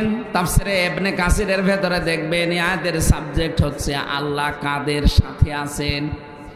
এই দুনিয়ায় আমরা দেখি যত মানুষ আছে ৪,৫০০ ধর্ম পালন করে চলছে মানুষ। কত? ৪,৫০০ ধর্মের মানুষ আছে তামাম দুনিয়ায়। তার ভেতরে একটা মাত্র ধর্ম ইসলাম। এই ধর্মে আছে ২১০ কোটি মানুষ। খ্রিস্টান ধর্মে আছে 250 কোটির উপরে, বাকি অন্যান্য ধর্মে অল্প অল্প করে আছে। যে সেই ধর্মে আছে প্রত্যেকটি ধর্মের মানুষ চায় তার দেবতাকে, তার মালিককে খুশি করতে। কথা বলেন না কেন? আমরা মুসলিম যারা, আমরা খুশি করতে চাই কাকে বলেন তো? আপনি হিন্দুদের জিজ্ঞাসা করেন, তারাও খুশি করতে চায় দেবতাকে। এই জন্য তারা 12 মাসে 13 পূজা করে। ওদের দেবতার সংখ্যা 33 কোটি। আমার মনে হয় কিয়ামত পর্যন্ত গণনা করলেও শেষ হবে না। ইহুদি আছে, খ্রিস্টান আছে, বৌদ্ধ আছে, মুশরিক আছে, যত জাতির লোক আছে দুনিয়াতে, প্রতিটি জাতির লোক চায়, ধর্মের লোক চায় তাদের দেবতাকে, তাদের মালিককে খুশি করতে। আমরাও চাই আমাদের আল্লাহকে রাজি করতে। সূরা মায়েদার এই আয়াতে হযরতে মুসা আলাইহিস সালামের কথা আল্লাহ স্মরণ করাচ্ছেন। ওয়ালাকাদ আখাযাল্লাহু মিসাক বানি ইসরাঈল, অবশ্যই আমি আল্লাহ নিজে অঙ্গীকার নিয়েছিলাম, আমি আল্লাহ নিজে তাদের কাছে এই কথাগুলোর অঙ্গীকার নিয়েছি বানি ইসরাইল থেকে। মুসা নবী আলাইহিস সালাম যখন আল্লাহর সাথে কথা বলতে যেতেন তুর পাহাড়ে, তার এলাকার নকিব যারা, দায়িত্বশীল যারা, গোত্রপতি যারা, এদের 12টা গোত্র ছিল, 12টা গোত্রের 12 জনকে নিয়ে গেলেন। লিডার বলা হয় তাদের, নাকিব মনে করেন এখন মন্ত্রী। 12 জন মন্ত্রীকে নিয়ে তিনি গেলেন, ডাক দিয়ে বললেন, মাবুদ এরা এসেছে তোমার সাথে দেখা করার জন্যে। রাব্বুল আলামিন বলেন, না, আমার সাথে দেখা করা সম্ভব না, কারণ দুনিয়াতে যে চোখ বানিয়ে আমি পাঠিয়েছি এই চোখ দিয়ে আমি আল্লাহর দর্শন হবে না। হ্যাঁ, দর্শন হতে পারে মরণের পরে, এই চোখ দিয়ে দর্শন করা সম্ভব না। লাং তারনি, আমার সাথে কখনো তোমাদের দেখা হবে না। হযরতে মুসা নাছড় বান্দা, যাদের নিয়ে গেছে তারাও তো নাছড়, বলে না আমরা দেখবই, আমরা না দেখে ফেরত যাব না। আল্লাহ তাআলা বলেন, না, তোমাদের সাথে আমি থাকবো। আল্লাহু ইন্নী মাআকুম, অবশ্যই আমি আল্লাহ তোমাদের সাথে আছি। এই এদিকে তাকান, আমি আল্লাহ তোমাদের সাথে আছি। নিজ নিজ এলাকায় ফিরে যাও। নিজ নিজ গোত্রের কাছে যাবার পরে 12টা নকিবকে আল্লাহ বললেন, 5টা কাজ যদি এলাকায় করতে পারো, আমি আল্লাহ তোমাদেরকে ঘোষণা দিলাম যে আমি তোমাদের সাথে আছি। এলাকায় গিয়ে বলবা যে আল্লাহকে দেখতে পারি নাই, কিন্তু তিনি আমাদের সঙ্গে আছেন, তার রহমত আমাদের সাথে থাকবে যদি আমরা 5টা কাজ করতে পারেন।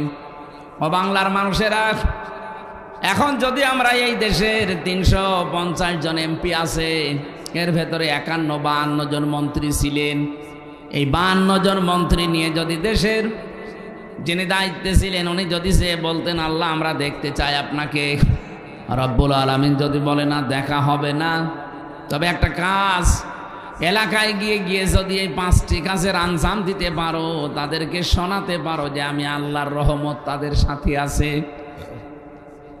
এখন মনে করেন যে 12টা নকিব এলাকায় এসে তারা প্রথম কাজ আরম্ভ করেছিল।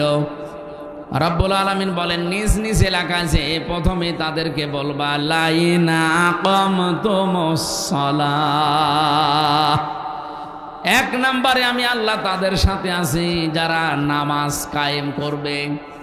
পটুয়াখালীবাসী ভালো করে বুঝে বলবেন আল্লাহ কি বলেছিলেন, যারা নামাজ পড়বে। বলেন বলুন, লাইন আকামতুমুস সালাহ, যারা নামাজকে দাঁড় করাবে। এই দায়িত্ব কোনো ব্যক্তি, কোনো পরিবার, কোনো সমাজের না। নামাজ কায়েম করতে হলে রাষ্ট্রীয় শক্তি লাগে।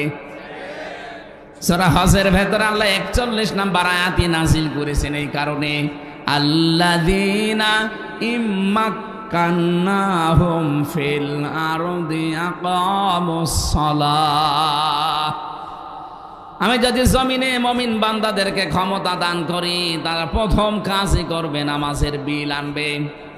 তাহলে নামাজের বিল আনার দায়িত্ব রাষ্ট্রের। কার?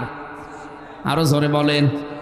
আমরা যেটা করি তাবলীগ জামাতের মাধ্যমে, তাবলীগের মাধ্যমে মানুষকে দ্বীনের কথা বলার দ্বারা যে চলো ভাই সলিমুদ্দিন নামাজ পড়তে যায়, এটা আমার ব্যক্তিগত কাজ না। যদি আপনি ভালো কাজের আদেশ দিতে পারেন, সে মানলে মানবে, না মানলে না মানবে। কিন্তু হ্যাঁ, ভালো কাজের আদেশ দেওয়া, অন্যায় কাজে বাধা দেওয়া, এটা তো নামাজের ক্ষেত্রে না। কারণ নামাজ কিন্তু আল্লাহর একেবারে সরাসরি হুকুম। কোনো মানুষ যদি নামাজ সত্যিই না পড়ে, তার শোনা মতো বলা না, তার শাস্তির বিধান আছে। আমাদের ইমাম আবু হানিফাও জানিয়েছে তাকে জেলখানায় বন্দি করে রাখা লাগবে। অন্যান্য ইমামদের মত আরো কড়া, শুধু জেলখানায় রাখলেই হবে না, তাকে পিটাতে হবে যতক্ষণ সে নামাজ না পড়ে। এত কঠিন বিধান এই পৃথিবীতে নামাজ। যদিও আমি মুসলমানদের কাছে বেশি নামাজের কথা বলি না, কারণ একজন অমুসলিম আর মুসলমানের পার্থক্যই তো নামাজ। আপনি যদি নামাজই না পড়েন, আপনি কিসের মুসলমান? কোন মানুষ যদি সত্যি ফরজ নামাজ ছেড়ে দেয়, আল্লাহ বলেন আমি ওর দায়িত্ব ছেড়ে দেই। বলেন নাউজুবিল্লাহ। কত বড় কথা দেখেছেন, আল্লাহ আপনার দায়িত্ব ছেড়ে দেবে। আপনি যে চলাফেরা করেন, মনে করছেন আমার মন মতো চলি না, আপনার ফেরেশতা আপনাকে পাহারা দিচ্ছে। এই একটা পা ফেলতে হলে কমপক্ষে একজন ফেরেশতার সাহায্য লাগে। ইন কুল্লু নাফসিন লাম্মা আলাইহা হাফিজ। এই আয়াতের তাফসিরে পড়েছি, প্রতিটি মানুষের পেছনে একজন হেফাজতকারী আছে। আপনি কি করে পা ফেলবেন, ওই পা ফেলার পেছনে ফেরেশতা দায়িত্ব পালন করছে। এই জন্য মরণের আগে ফেরেশতারা এসে যারা রিস্কের দায়িত্বে আছে, তারা বলে আল্লাহর বান্দা, তামাম দুনিয়া খোঁজ করে দেখলাম তোমার জন্য এক ফোঁটা রিজিকের ব্যবস্থা নেই, সুতরাং আমি বিদায় নিলাম, তুমি থেকো। পানির যিনি দায়িত্বে আছে, পানির ফেরেশতা সেই কথা বলে। বাতাসের অক্সিজেনের দায়িত্বে আছে, ও এসে এই কথাই বলে যে তামাম দুনিয়া দেখে এক ফোঁটা অক্সিজেন তোমার জন্য পেলাম না। হাতের দায়িত্বে আছে, মুখের দায়িত্বে আছে, চোখের দায়িত্বে আছে, সারা আছে, দায়িত্ব পালন করে মরণের আগে এসে বিদায় নিয়ে চলে যায়। এই জন্য আপনি, আল্লাহ যদি আপনার দায়িত্ব ছেড়ে দেয়, এক সেকেন্ডও চলতে পারবেন না। আর এটাকে যারা বিশ্বাস করে না, তারা টাটকা শয়তান। কারণ শয়তানের ভেতরে অহংকারটা ছিল যে আপনারে লাগবে না, আমি নিজেই স্বয়ং সম্পূর্ণ। মির্জাগঞ্জবাসী, তাহলে আল্লাহকে সঙ্গে রাখার জন্য নামাজ কায়েম করা লাগবে। আর এটা কায়েম করার জন্য দায়িত্ব দিয়েছেন আল্লাহ রাষ্ট্রকে। ওই রকম রাষ্ট্র গঠন করার জন্য আপনার কোনো চেষ্টা আছে? এই কথা বোঝেন নাকি রাজনীতি মনে হচ্ছে? নামাজ কায়েম করা এটা ব্যক্তি বিশেষের দায়িত্ব না, এটা দায়িত্ব রাষ্ট্রের। যদিও আমরা এখন এদেশে রাষ্ট্রীয়ভাবে নামাজ কায়েম নেই, এই জন্য নিজ নিজ উদ্যোগে আমি নিজে, আমার পরিবার, আমার সমাজ, আমরা চেষ্টা চালাচ্ছি কি করে নামাজটা নষ্ট না হয়। চেষ্টা চালাচ্ছি নামাজকে আবাদ করার, কায়েম করার। কিন্তু দায়িত্ব দিয়েছেন আল্লাহ রাষ্ট্রকে। 12 জন নকিবকে আল্লাহ জানিয়েছিলেন নিজ নিজ এলাকায় যে আগে নামাজের বিল পাশ করে দিবা। বাংলাদেশে 300 জন এমপি, 151 জন যদি কোরআনে কারিমকে বুকে নিয়ে সংসদে যেতে পারে, প্রথম দিন যদি নামাজের বিল আনে, সংসদের স্পিকার যদি বলে আপনারা কি চান, 151 জন যদি হাত তুলে ফেলে যে আমরা নামাজ কায়েম করতে চাই বাংলাদেশে কালকেই, উনি যদি বলে হাত তোলেন যারা যারা রাজি আছেন, 300 জনের ভেতরে 151 জন হাত তুললে ওটা পাশ হয়ে যাবে। কথা বলেন না কেন? এখন এরকম একজন এমপি আপনার এলাকায় যদি দাঁড়ায়, যে লোকটা কোরআন বুকে নিয়ে সংসদে যাবে, এই মানুষটাকে যদি আপনি একটাও ভোট দেন, আপনি হয়তো ভোট দিয়েছিলেন একটা, কিন্তু আপনার একটা ভোট নিয়েও পাশ করার পরে যদি সংসদে নামাজের এই বিলটা আনতে পারে, আল্লাহর কসম 18 কোটি মানুষ নামাজ পড়লে যে সওয়াব হয়, ওই সওয়াব আপনিও পাবেন। প্রশ্ন আসতে পারে আমি তো একটা ভোট দিয়েছিলাম, কি? হ্যাঁ, আপনার একটা ভোটের কারণে সে আজ এমপি। কত মানুষ কিয়ামতে ওঠার পরে দেখবে তার আমল নামায় জেনার গোনা লিখা, আশ্চর্য হয়ে বলবে রব্বুল আলামিন, ফেরেশতারা মনে হয় এটা বানিয়ে লিখেছে, আমি কোনোদিন তো জেনা করিনি। আল্লাহ বলেন আমিও জানি জেনা করনি, তো এমন মানুষকে তুমি রায় দিয়েছিলে, ভোট দিয়েছিলে, পেছনে ছিলে, সমর্থন জানিয়েছিলে, যেই লোকটা এই দুনিয়াতে ক্ষমতা পাওয়ার পরে জেনার কাজ সহজ করে দিয়েছিল। মাঝে মাঝে মেলা বসাতো, শিশু মেলার নামে শিশু নেই, শুধু শিশুর খালারা আর মামারা। কথা বলে না কেন? এই সমস্ত জায়গায় অ্যাক্সিডেন্ট হইতো, অ্যাক্সিডেন্ট হয় না? এই অ্যাক্সিডেন্ট গুলোই তো জেনা, কেউ হাতে কেউ মুখে। আর বাকিটা বললাম না, এই জেনাগুলো যারা করেছে, ওই জেনার গোনা তোমার ওই একটা ভোটের কারণে, রায় দেওয়ার কারণে, সমর্থন দেওয়ার কারণে তোমার আমল নামায় গেছে। আমার তো এই হাদিস পড়ার পরে মনে হয় বাংলাদেশে বহু মানুষের আমল নামায় জেনার গোনা দেখা যাবে। এই জন্য আমরা সাবধান, একজন হোক, আমি একাই ভালো থাকবো। যদি এটা বিশ্বাস না করেন, সূরা নিসার 85 নম্বর আয়াতটা বাড়ি যে তাফসীর সহ মিলিয়ে দেখবেন। মাইয়াশফা শাফাআতান হাসানাতান ইয়াকুল্লাহু নাসীবুম মিনহা ওয়া মাইয়াশফা শাফাআতান সাজ্জিয়াতান ইয়াকুল্লাহু কিফলুম মিনহা ওয়া কানা আল্লাহু আলা কুল্লি শাইইন মুকিতা। বলেন আল্লাহু আকবার। রব্বুল আলামিন বলেন, কোন মানুষ যদি ভালো কাজের সমর্থন করে, ওই কাজটা করে লোকটা যে সওয়াব পাবে, আপনি শুধু সমর্থন করে একই সওয়াব পাবেন। কোন মানুষ যদি অন্যায় কাজে সাপোর্ট করে, ওই লোকটা অন্যায় করে যা পাবে, আপনি সাপোর্ট করে তাই পাবেন। এই জন্য আমাদের এক্ষুনি সচেতন হওয়া দরকার, এক্ষুনি আমাদের সচেতন হওয়া দরকার। আমাদের জীবন কিন্তু দেখতে দেখতে শেষ হয়ে যাচ্ছে। জীবনে আর এই সময়টা কোনোদিন ফিরে পাবেন না, এখনই কাজে লাগাতে হবে। কথা বলেন না কেন? আর সময় নেই সামনে, এখনই সময়। আমাদের মালিককে আমাদের সঙ্গে রাখা লাগবে, কারণ এই ছোট্ট জীবন শেষ হয়ে গেলে যা শুরু হবে, ওখানে মালিক ছাড়া আর কেউ নেই। এই যে চোখ বন্ধ করার পরে যে শুরু হয়ে যাচ্ছে, এক একটা দিন যাবে 50 আলফা সানা মিম্মা তাউদ্দুন, 1-2 করে যেভাবে গণনা করেন, মরণের পরে এক একটা দিন হবে এরকম 50,000 বছরের মতো লম্বা। এ বিশাল জীবনে আমাদের মালিক আমাদের সঙ্গে আছে কিনা, আমি নামাজ কায়েমের আন্দোলন করি কিনা, নামাজ আমার ব্যক্তি পরিবার সমাজে আছে কিনা, রাষ্ট্রে আছে কিনা, যদি না থাকে আল্লাহর কসম আল্লাহ আপনার সঙ্গে থাকবেন না। 2 নম্বরে আতাইতুমুজ যাকাত, আপনি বলবেন যে এলাকায় যে যাকাত ভিত্তিক অর্থনীতি কায়েম করা লাগবে, অথচ এইটা শুনলেই অনেক মানুষ মনে করে যে এটা দুনিয়ার কাজ, আমাদের কাজ না। কে বলেছে আপনাকে? অর্থনীতি একটা ইবাদত। এই দেশে যারা ব্যাংকিং ব্যবস্থায় কারবার করেন, অর্থনীতি কি আমি জানি, অনেক আলেম পর্যন্ত এগুলো জানে না। মোশারাকা আছে, মোদারাবা আছে, মোরাবাহা আছে, বায়ে সালাম আছে, বায়ে ইস্তিসনাস, বায়ে মুআজ্জালাস, 28টা নিয়ম আছে। আমরা অধিকাংশ মানুষ কিছুই জানি না ইসলামী অর্থনীতির। ইসলামী ব্যাংকে যে কারবারগুলো আছে, অন্যান্য ব্যাংকে একেবারে সরাসরি আছে সুদ, এটা সরাসরি না। 100% এই দেশে যাকাত কায়েম হওয়ার আগে কেউ পারবে না, কি কেউ পারবে না। কিন্তু চেষ্টা তারা চালাচ্ছে, কিন্তু চেষ্টা চালালেও তো হবে না। নবীজি নিজে, এই যে মোশারাকা বললাম, মোদারাবা বললাম, নিজে নবীজি এটা করেছিলেন। মোদারাবার কনসেপ্ট হচ্ছে আপনি শ্রম দেবেন আর আমি টাকা দেব। নবীজি নিজে শ্রম দিয়েছিলেন, খাদিজাতুল কুবরা অর্থ দিয়েছিল। এটা যদি কোনো ব্যাংক করে আপনি করবেন তার সাথে।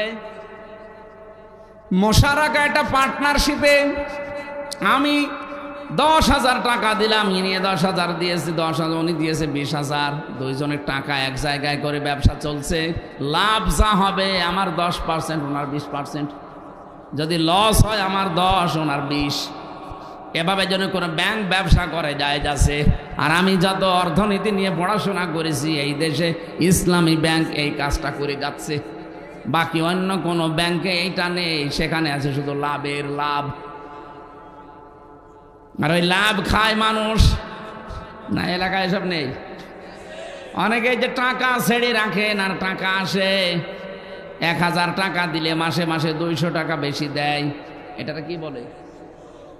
এটা মায়ের সাথে জেনা করার গুনাহ হচ্ছে। আমার মনে হয় এই এলাকায় এখনো এগুলো আরম্ভ হয়নি। কারা কারা এটা ছেড়ে রেখেছেন টাকা হাত তোলেন তো। আপনি দাঁড়িয়ালা মানুষ, নাউজুবিল্লাহ।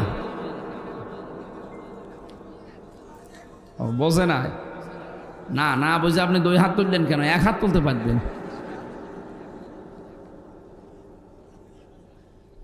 আমার ভাইরা, আমি হাসির জন্য বলি না, এটা মায়ের সাথে একজন জেনা করছে অথচ সে নামাজ পড়ছে। এটা একটা পাগলামি না? এটা কি খেলা করা জিনিস? কোরআনে কারীম জানিয়েছে ইয়ামহাকুল্লাহুর রিবা ওয়া ইউরবিস সাদাকাত। আল্লাহ পাক এই পৃথিবীতে সুদকে ধ্বংস করেন আর সাদগাকে, যাকাতকে তিনি বৃদ্ধি করেন। সুতরাং যাকাত ভিত্তিক অর্থনীতি দেশে কায়েম করা দরকার আছে না নেই? যতদিন যাকাত কায়েম না হবে, আল্লাহর কসম করে বলছি, এই দেশে ফেরেশতা বাস করলেও সে সুদ খাওয়া লাগবে। এই যে টুপিটা দেখতে সুন্দর মনে হচ্ছে না, এই টুপির ভেতরে সুদ আছে। প্রশ্ন আসতে পারে, আপনি হুজুর মানুষ, এই টুপি এত সুন্দর, আপনি সুদের টুপি মানে? হ্যাঁ, এর ভেতরে আছে। কারণ এই টুপি যে ফ্যাক্টরিতে বানিয়েছে, ওই ফ্যাক্টরির মালিক লোন নিয়েছে। এক কথা বলছে না কেন? আমি ভালো হলে হবে কি, আমার যে এইটা গায়ে দেখতে সুন্দর মনে হচ্ছে, এর ভেতরেও সুদ আছে। এই জন্য এই দেশে যতদিন যাকাত ভিত্তিক অর্থনীতি কায়েম না হবে, আল্লাহর কসম, এই দেশে ফেরেশতা জিবরাইলও যদি বাস করে, তারেও ডাইরেক্ট ইনডাইরেক্ট সুদ খাওয়া লাগবে। তো এইটা কি ফেরেশতা এসে বন্ধ করবে? আমাদের করা লাগবে না? আর এটা ওয়াজ করে হবে, রাষ্ট্রীয় ক্ষমতা লাগবে। আর এই কথা বলতে গেলেই কিছু মানুষ দেখে আমাদেরকে বলে, আপনি ধর্ম ব্যবসায়ী। আরে শয়তান! নবীজি যদি এখন যাকাত ভিত্তিক অর্থনীতির কথা বলতো, ওই শয়তান মনে হয় নবীকেও ধর্ম ব্যবসায়ী বলতো। আমি ধর্ম ব্যবসা করবো কোন কারণে? আপনি তো ধর্ম ব্যবসা আপনারা করেন। বলে ধর্ম ভীরু যারা, তারাই ধার্মিক। যারা ধর্মের কথাগুলো বলে মানুষকে উত্তেজনা দেয়, তারা ধর্ম ব্যবসায়ী। আমি উত্তেজনা দেই?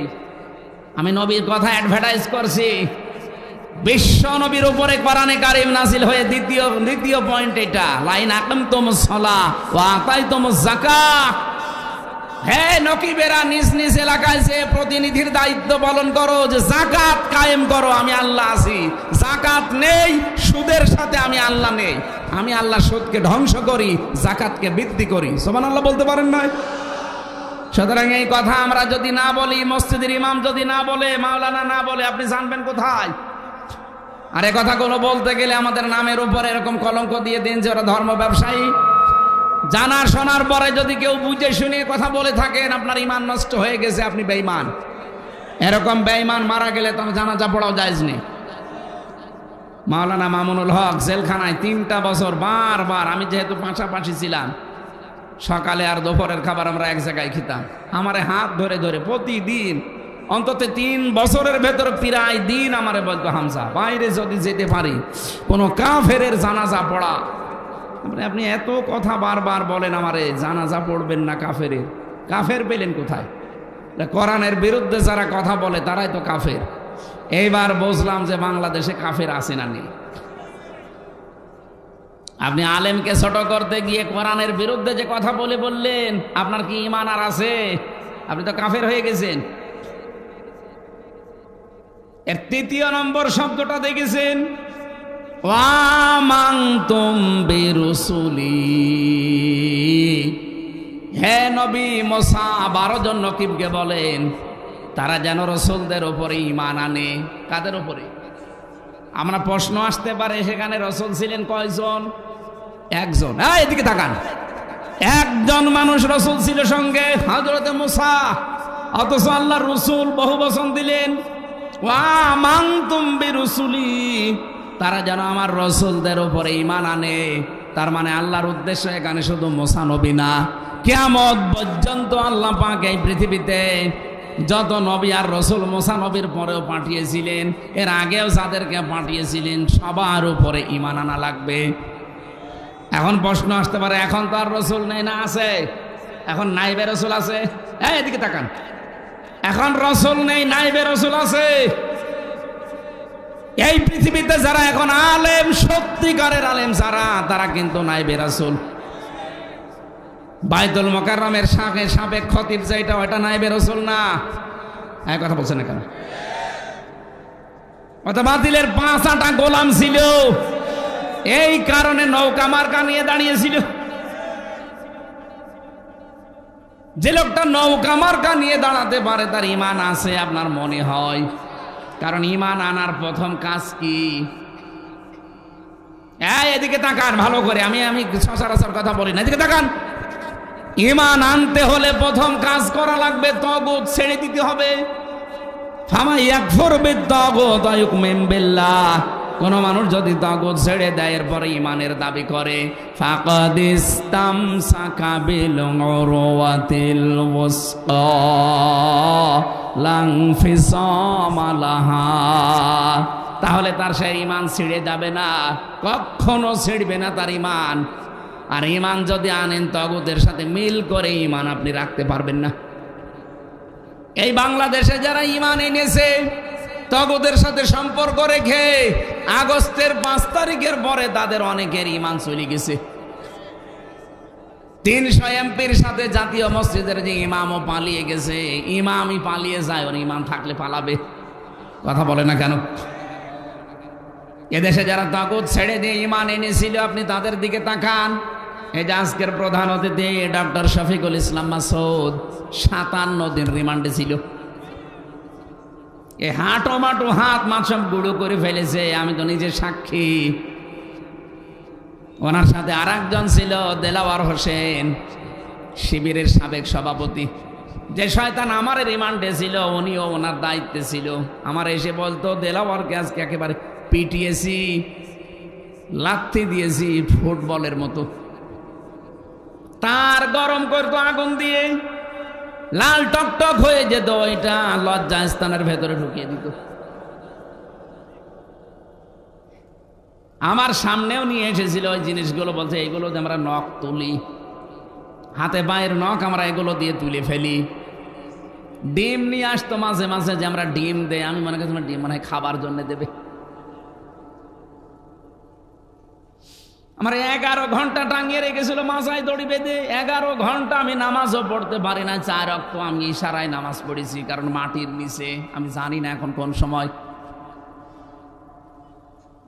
57 দিন রিমান্ডে থাকার পরেও তাকে 1 চুল পরিমাণ টলাতে পারেনি। আর শয়তানদের মাত্র 3.5 ঘন্টায় সব ঈমান হারিয়ে গেছে। এই জন্য দেশে যারা তাগুত ছেড়ে দিয়ে ঈমান আনতে পারবে, এই লোকটা যত ঝড় ঝাপটা আসুক না কেন টিকে থাকতে পারবে। আল্লাহর কোরআন বলছে লা ইনফিসামা লাহা, কখনো ও ছিঁড়ে যাবে না। আর তাগুতের সাথে মিলে যদি কারো ঈমান থাকে, ওর ঈমান দেখতে মনে হবে বিশাল দরবেশ, ঈমান থাকবে না, টিকিয়ে রাখতে পারবে না। ঝড় উঠবে পটুয়াখালী বাজারে, এখান থেকে বাতি নিভে যাবে। কথা বলছেন নাকি হাঁ করে আছেন আন্দাজে? ঈমান আনা লাগবে এখন থেকে আমাদের, তাগুত ছেড়ে দিয়ে না, তাগুত সহকারে। বলেন বলুন, আপনি ঈমান আনবেন রাসূলের উপরে। রাসূল নেই, রাসূলের নায়েব আছে। এই যে যারা আলেম বসে আছে, প্রত্যেকটা নায়েবে রাসূল, রাসূলের উত্তরাধিকারী এরা। এদের উপরে ঈমান আনবেন, বিশ্বাস করবেন। কি বিশ্বাস? ওয়া আযযারতুমুহুম, তাদেরকে সাহায্য করা লাগবে। যেহেতু নবী এখন রাসূল নেই, নবী নেই, তাহলে নায়েব আছে যারা, এদেরকে সাহায্য করা লাগবে না। আর আপনি কি আরম্ভ করেছেন? আমি নাম ধরে বলছি, আপনি কি আরম্ভ করেছেন? আপনি যে আল্লাহকে সঙ্গে রাখতে চান, তার রহমত কিভাবে পাবেন? নায়েবে রাসূলকে আপনি গালি দেন, আজহার না মাঝহার, জোতা দিয়ে পিটিয়েছে জানো।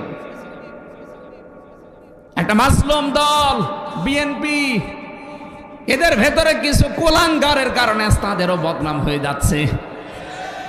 আগস্টের 5 তারিখের পর থেকে মনে হচ্ছে বাবা শাহজালাল সব হালাল। গাইবান্ধার জজের কাছে 50 লাখ টাকা ঘুষ চেয়েছে, চাঁদা দাবি করেছে 50 লাখ একটা জজের কাছে। মনে করছে যে কেউ জানলো না, কেউ বুঝলো না, আমি তো রাতে চাঁদা চেয়েছি। আরে শয়তান, রাতে নারায়ণগঞ্জের বন্দরে রাত 12:30টার সময় চাঁদা চাইতে গেছে। বলছে আমি রাতের বেলা চাঁদা চাইলাম, মানুষ জানলো কি করি? বাস্তবতা বোঝেন। আমি রিমান্ডে দেখতে পেয়েছি ওদের যন্ত্রগুলো, যে মেশিন ওরা নিয়ে এসেছে ইসরায়েল থেকে, এখন তো ওইটা চালাচ্ছে এখন যারা গোয়েন্দা বিভাগে আছে তারা। আপনি তো রাতের বেলা সাদা চান আর মনে করেন কেউ টের পায় না। পায়খানার ভেতরে বসে বসে কি করেন, কোন দিকে তাকান, ওইটাও ওরা দেখতে পায়। সারা দেশ ওদের হাতের মুঠার ভেতরে নখদর্পণে রেখেছে কে কোথায় কি করে। আমি গোয়েন্দা বিভাগের সর্বোচ্চ পর্যায়ে যিনি আছেন কথা বলি মাঝে মাঝে, হুজুর আমরা দেখতেছি, আসলে শুধু দেখছি কে কি করে, কার কি কাজ। আপনি মনে করছেন আমি ডুবে ডুবে জল খাই, কেউ টের পায় না। কে বলেছে? এই দেশে কোন জায়গায় কোন সুই পড়ে আছে তা ওরা দেখতে পাচ্ছে। আমি ধরা পড়ার 2 দিন পরে আমার ম্যাডাম সে সাতক্ষীরার মাওলানা আমিরুল ইসলাম বেলালি ভাইয়ের সাথে কি একটা কথা বলেছিল যে এই করলে হুজুরকে, ওইটা দেখি সকালবেলা আমার রিমান্ডে দেখাচ্ছে ভিডিও একেবারে। কি আশ্চর্য, এই নাম্বার তো কেউ জানে না। আর আপনি আছেন রাত 12:30টায় চাঁদা চাই, কেউ জানে না। ওরা সব পর্যবেক্ষণ করছে কে কোন মহারথী কি করে। অনেকের রিপোর্ট কিন্তু খারাপ, সামনে অবস্থা ভালো না, কিন্তু আপনার পিটাবে এমন ভাবে যে গোপালগঞ্জের কিছু মানুষ দেখিলেন না, উস্কানিতে পা দিয়েছিল আপার, পেছনে লাল হয়ে গেছে, এমন লাল হয়েছিল যে ওই সময় গোপালগঞ্জ থেকে ঢাকা যদি কেউ যায়, বসে গেলে 300 টাকা, দাঁড়িয়ে গেলে 1000 টাকা। এই পিটানো পিটিয়েছে। আজকে আমরা সাথে দেখলাম আর্মি, এরপরে যারা প্রশাসনের আছে ওরা আসছিল। ওই মানুষগুলো যে চেহারা আর যে শক্তি ওদের গায়ে, আপনি মনে করছেন আমি চাঁদা চাই, কেউ জানে না, কেউ টের পায় না। কেউ টের পায় না মানে সব ওরা জানে। সময় হলে যদি ধরে, বাপ বলারও সময় পাবেন না তখন। এই জন্য এই অপকর্মগুলো বন্ধ করেন। আপনার কারণে এই মাজলুম মানুষদের উপরে একটা বদনাম হয়ে যাচ্ছে। শহীদ রাষ্ট্রপতি জিয়াউর রহমান, এই লোকটার নামের আগেই শহীদ লেখা হয় কেন? বঙ্গবন্ধুকেও তো মানুষ মেরে ফেলেছে, তাকেও মেরে ফেলেছে, কিন্তু বঙ্গবন্ধুর নাম আজ পর্যন্ত কেউ বঙ্গবন্ধু শহীদ এ কথা বলে না, আমি পাইনি। তো শহীদ জিয়ার নাম শুনলে মানুষ বলে শহীদ জিয়া। আমি নিজে দেখেছি তার নামে মক্কায়, মদিনায়, মসজিদে নামিরা এখানে খুতবা দিচ্ছে তার নামে। ও যখন নিম গাছ লাগিয়ে দিয়েছিল, সাজারাত জিয়া বলা হয়, জিয়া ট্রি, জিয়া গাছ বলে, নিম গাছ না। ওখানে আমরাও তো ছিলাম, লক্ষ লক্ষ মানুষেরা ওখানে ওই ছায়ায় আশ্রয় পায়। এত গরম দেশ, সেখানে একটু আশ্রয় পেলে এমনি দোয়া মুখ দিয়ে বের হয়ে যায়। আমি খুতবা শুনছিলাম, হঠাৎ দেখি এই নামটা খুতবার ভেতরে ভেসে আসছে। 16 সালে শহীদ জিয়াউর রহমানের নাম নিয়ে খুতবা দেওয়া হচ্ছে, লক্ষ লক্ষ হাজিরা বলছে আমিন। এমনি আরাফাতের ময়দানের দোয়া আল্লাহ ফেরত দেয় না, কথা বুঝতেছেন?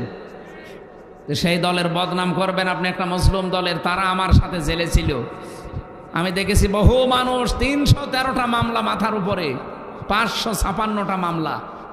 আর আপনি এখন নিজের স্বার্থ ব্যবহার করে এই দলের বদনাম করবেন, মানে কখনো এটা হতে দেওয়া হবে না। 14 দল বাদ দিয়ে যা আছি আমরা সবাই মাজলুম। এই কথা বলে না কেন? সবাই মাজলুম না? এ দেশটা এখন গড়ার সময়। আমরা সাদাবাজি না করে যদি এই দেশে টিকে থাকতে পারি, বেঁচে থাকতে পারি, আপনি পারবেন না কেন? আপনি করতে চাইলে এই কাজ আমরা সামনে করতে দেব না। আমিরে জামাত ডাক্তার শফিকুর রহমান হাফিজাহুল্লাহ ডাইরেক্ট ঘোষণা দিয়ে দিয়েছে, এই দেশে সাদাবাজি আমরা করি না, কাউকে করতে দেব না। এটা যদি আবার জীবন দেওয়া লাগে, দরকার হয় জীবন দেব, সাদাবাজি এ দেশে আর হতে দেওয়া হবে না।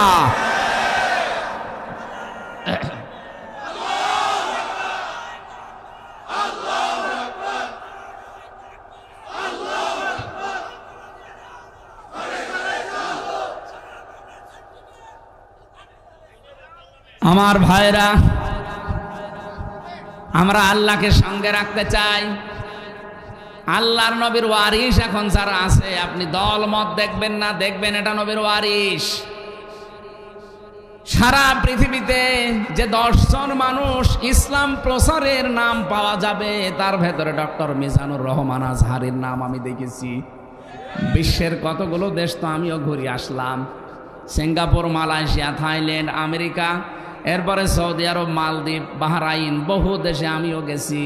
যেখানেই যাই ধর্ম প্রসারে দায়ী আল্লাহর 10 জনের নামের ভেতরে একজনের নাম আমি পেয়েছি, এই বাংলার এই সন্তান মিজানুর রহমান আজহারি। আগামী 25 তারিখে আপনাদের এই জেলায় মনে হয় আসবে। এক একজন 8-10 জন 20 জন করে সাথে নিয়ে যাবেন। লোকটা মার্জিত ভাষায় কথা বলে। সেদিন যশোরের আকিস গ্রুপে মাহফিলে 1.5 ঘন্টা কথা বলেছে, মাত্র একটা কথা একটু বলেছে। একদল আগে খেয়েছে, সামনে আর এক দল খাওয়ার জন্য রেডি হয়ে আছে।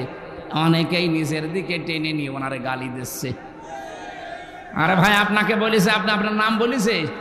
ঠাকুর ঘরে কে রে? আপনার চরিত্র যদি ওইরকম না হবে, আপনি নিচের দিকে টেনে নেবেন কোন কারণে বলেন? এখন মানুষকে বোঝাচ্ছে ইসলাম যদি এ দেশে চলে আসে হাত কেটে ফেলবে। হাত এমনি কাটবে, চুরি করলে কাটবে। তা আপনি কি চোর? আপনার এত ভয় লাগে কেন? চোর যারা ছিল তারা তো পালিয়েছে, আপনিও কি তাদের সঙ্গী সাথী? আজকের পেপার দেখেন, ওবায়দুল কাদের এই কাওয়া কাকু এই শয়তানকে পালাতে সাহায্য করেছে যারা, তাদের নাম এখন আমার দেশ পত্রিকায় আসতেছে, সব ফাঁস করে দিচ্ছে। কত মানুষকে সরাসরি গুলি করার অর্ডার দিয়েছে এই কাওয়া। ওই এই 3.5 মাস 4 মাস লুকিয়ে থাকলো কি করে? আমরা চাই এই 14 দলের সারাই জালেমকে সহযোগিতা করেছে, তাদের দোষর ছিল, একটাকেও যেন ছাড় দেওয়া না হয়। তাহলে আগামীতে আবার যারা আসবে তারা কিন্তু ভয়ঙ্কর জালেম হয়ে উঠবে। আমরা এখন থেকে গোড়া কেটে দিতে চাই। কোন জালেমের জায়গায় এই দেশে হবে না ইনশাআল্লাহ। 1628টা চেয়ার ছিল এই দেশে। কত? 1628টা চেয়ারে যারা ছিল সবগুলো জালেম, হয় জালেম নয় জালেমের দোষর। সংস্কার যখন আরম্ভ হয়েছে, আমরা চাই এই 1628টা চেয়ার যেন সব পরিষ্কার করে যারা মাজলুম ছিল তাদেরকে বসানো হয়। কথা বলুন, কারা কারা এ দাবিতে আছেন? দেখি লিল্লাহে তাকবীর।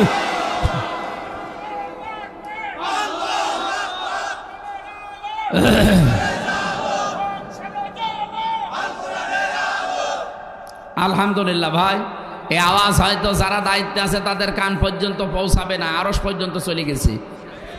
ইব্রাহিম আলাইহিস সালামের পক্ষে একটা ব্যাঙ প্রসাব করার কারণে তার প্রসাব আল্লাহ পাক বানিয়ে দিয়েছে।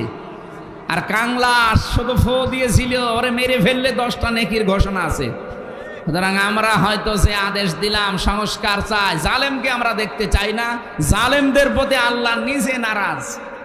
আল্লাহ বলেন, আমি নিজে জালেমদের বিরুদ্ধে মামলা দেব। কথা টের পাচ্ছেন? জালেমদের বিরুদ্ধে মামলা দেবে কে?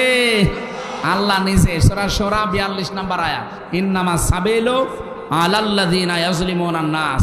সুতরাং এখন যারা আলেম আছে এরা নবীর ওয়ারিস, এদের প্রতি ঈমান আনা লাগবে, বিশ্বাস করা লাগবে, সাহায্য করা লাগবে। যারা এদেরকে সাহায্য করে না, পেছনে থাকে না, তাদের সাথে আল্লাহ নেই। ওয়াকরাতুমুল্লাহ কারদান হাসানা। 5 নম্বরে তারা যেন কর্জে হাসানা দেয়, উত্তম কর্জে হাসানা। এই যে ধার দেওয়া, এটা আমরা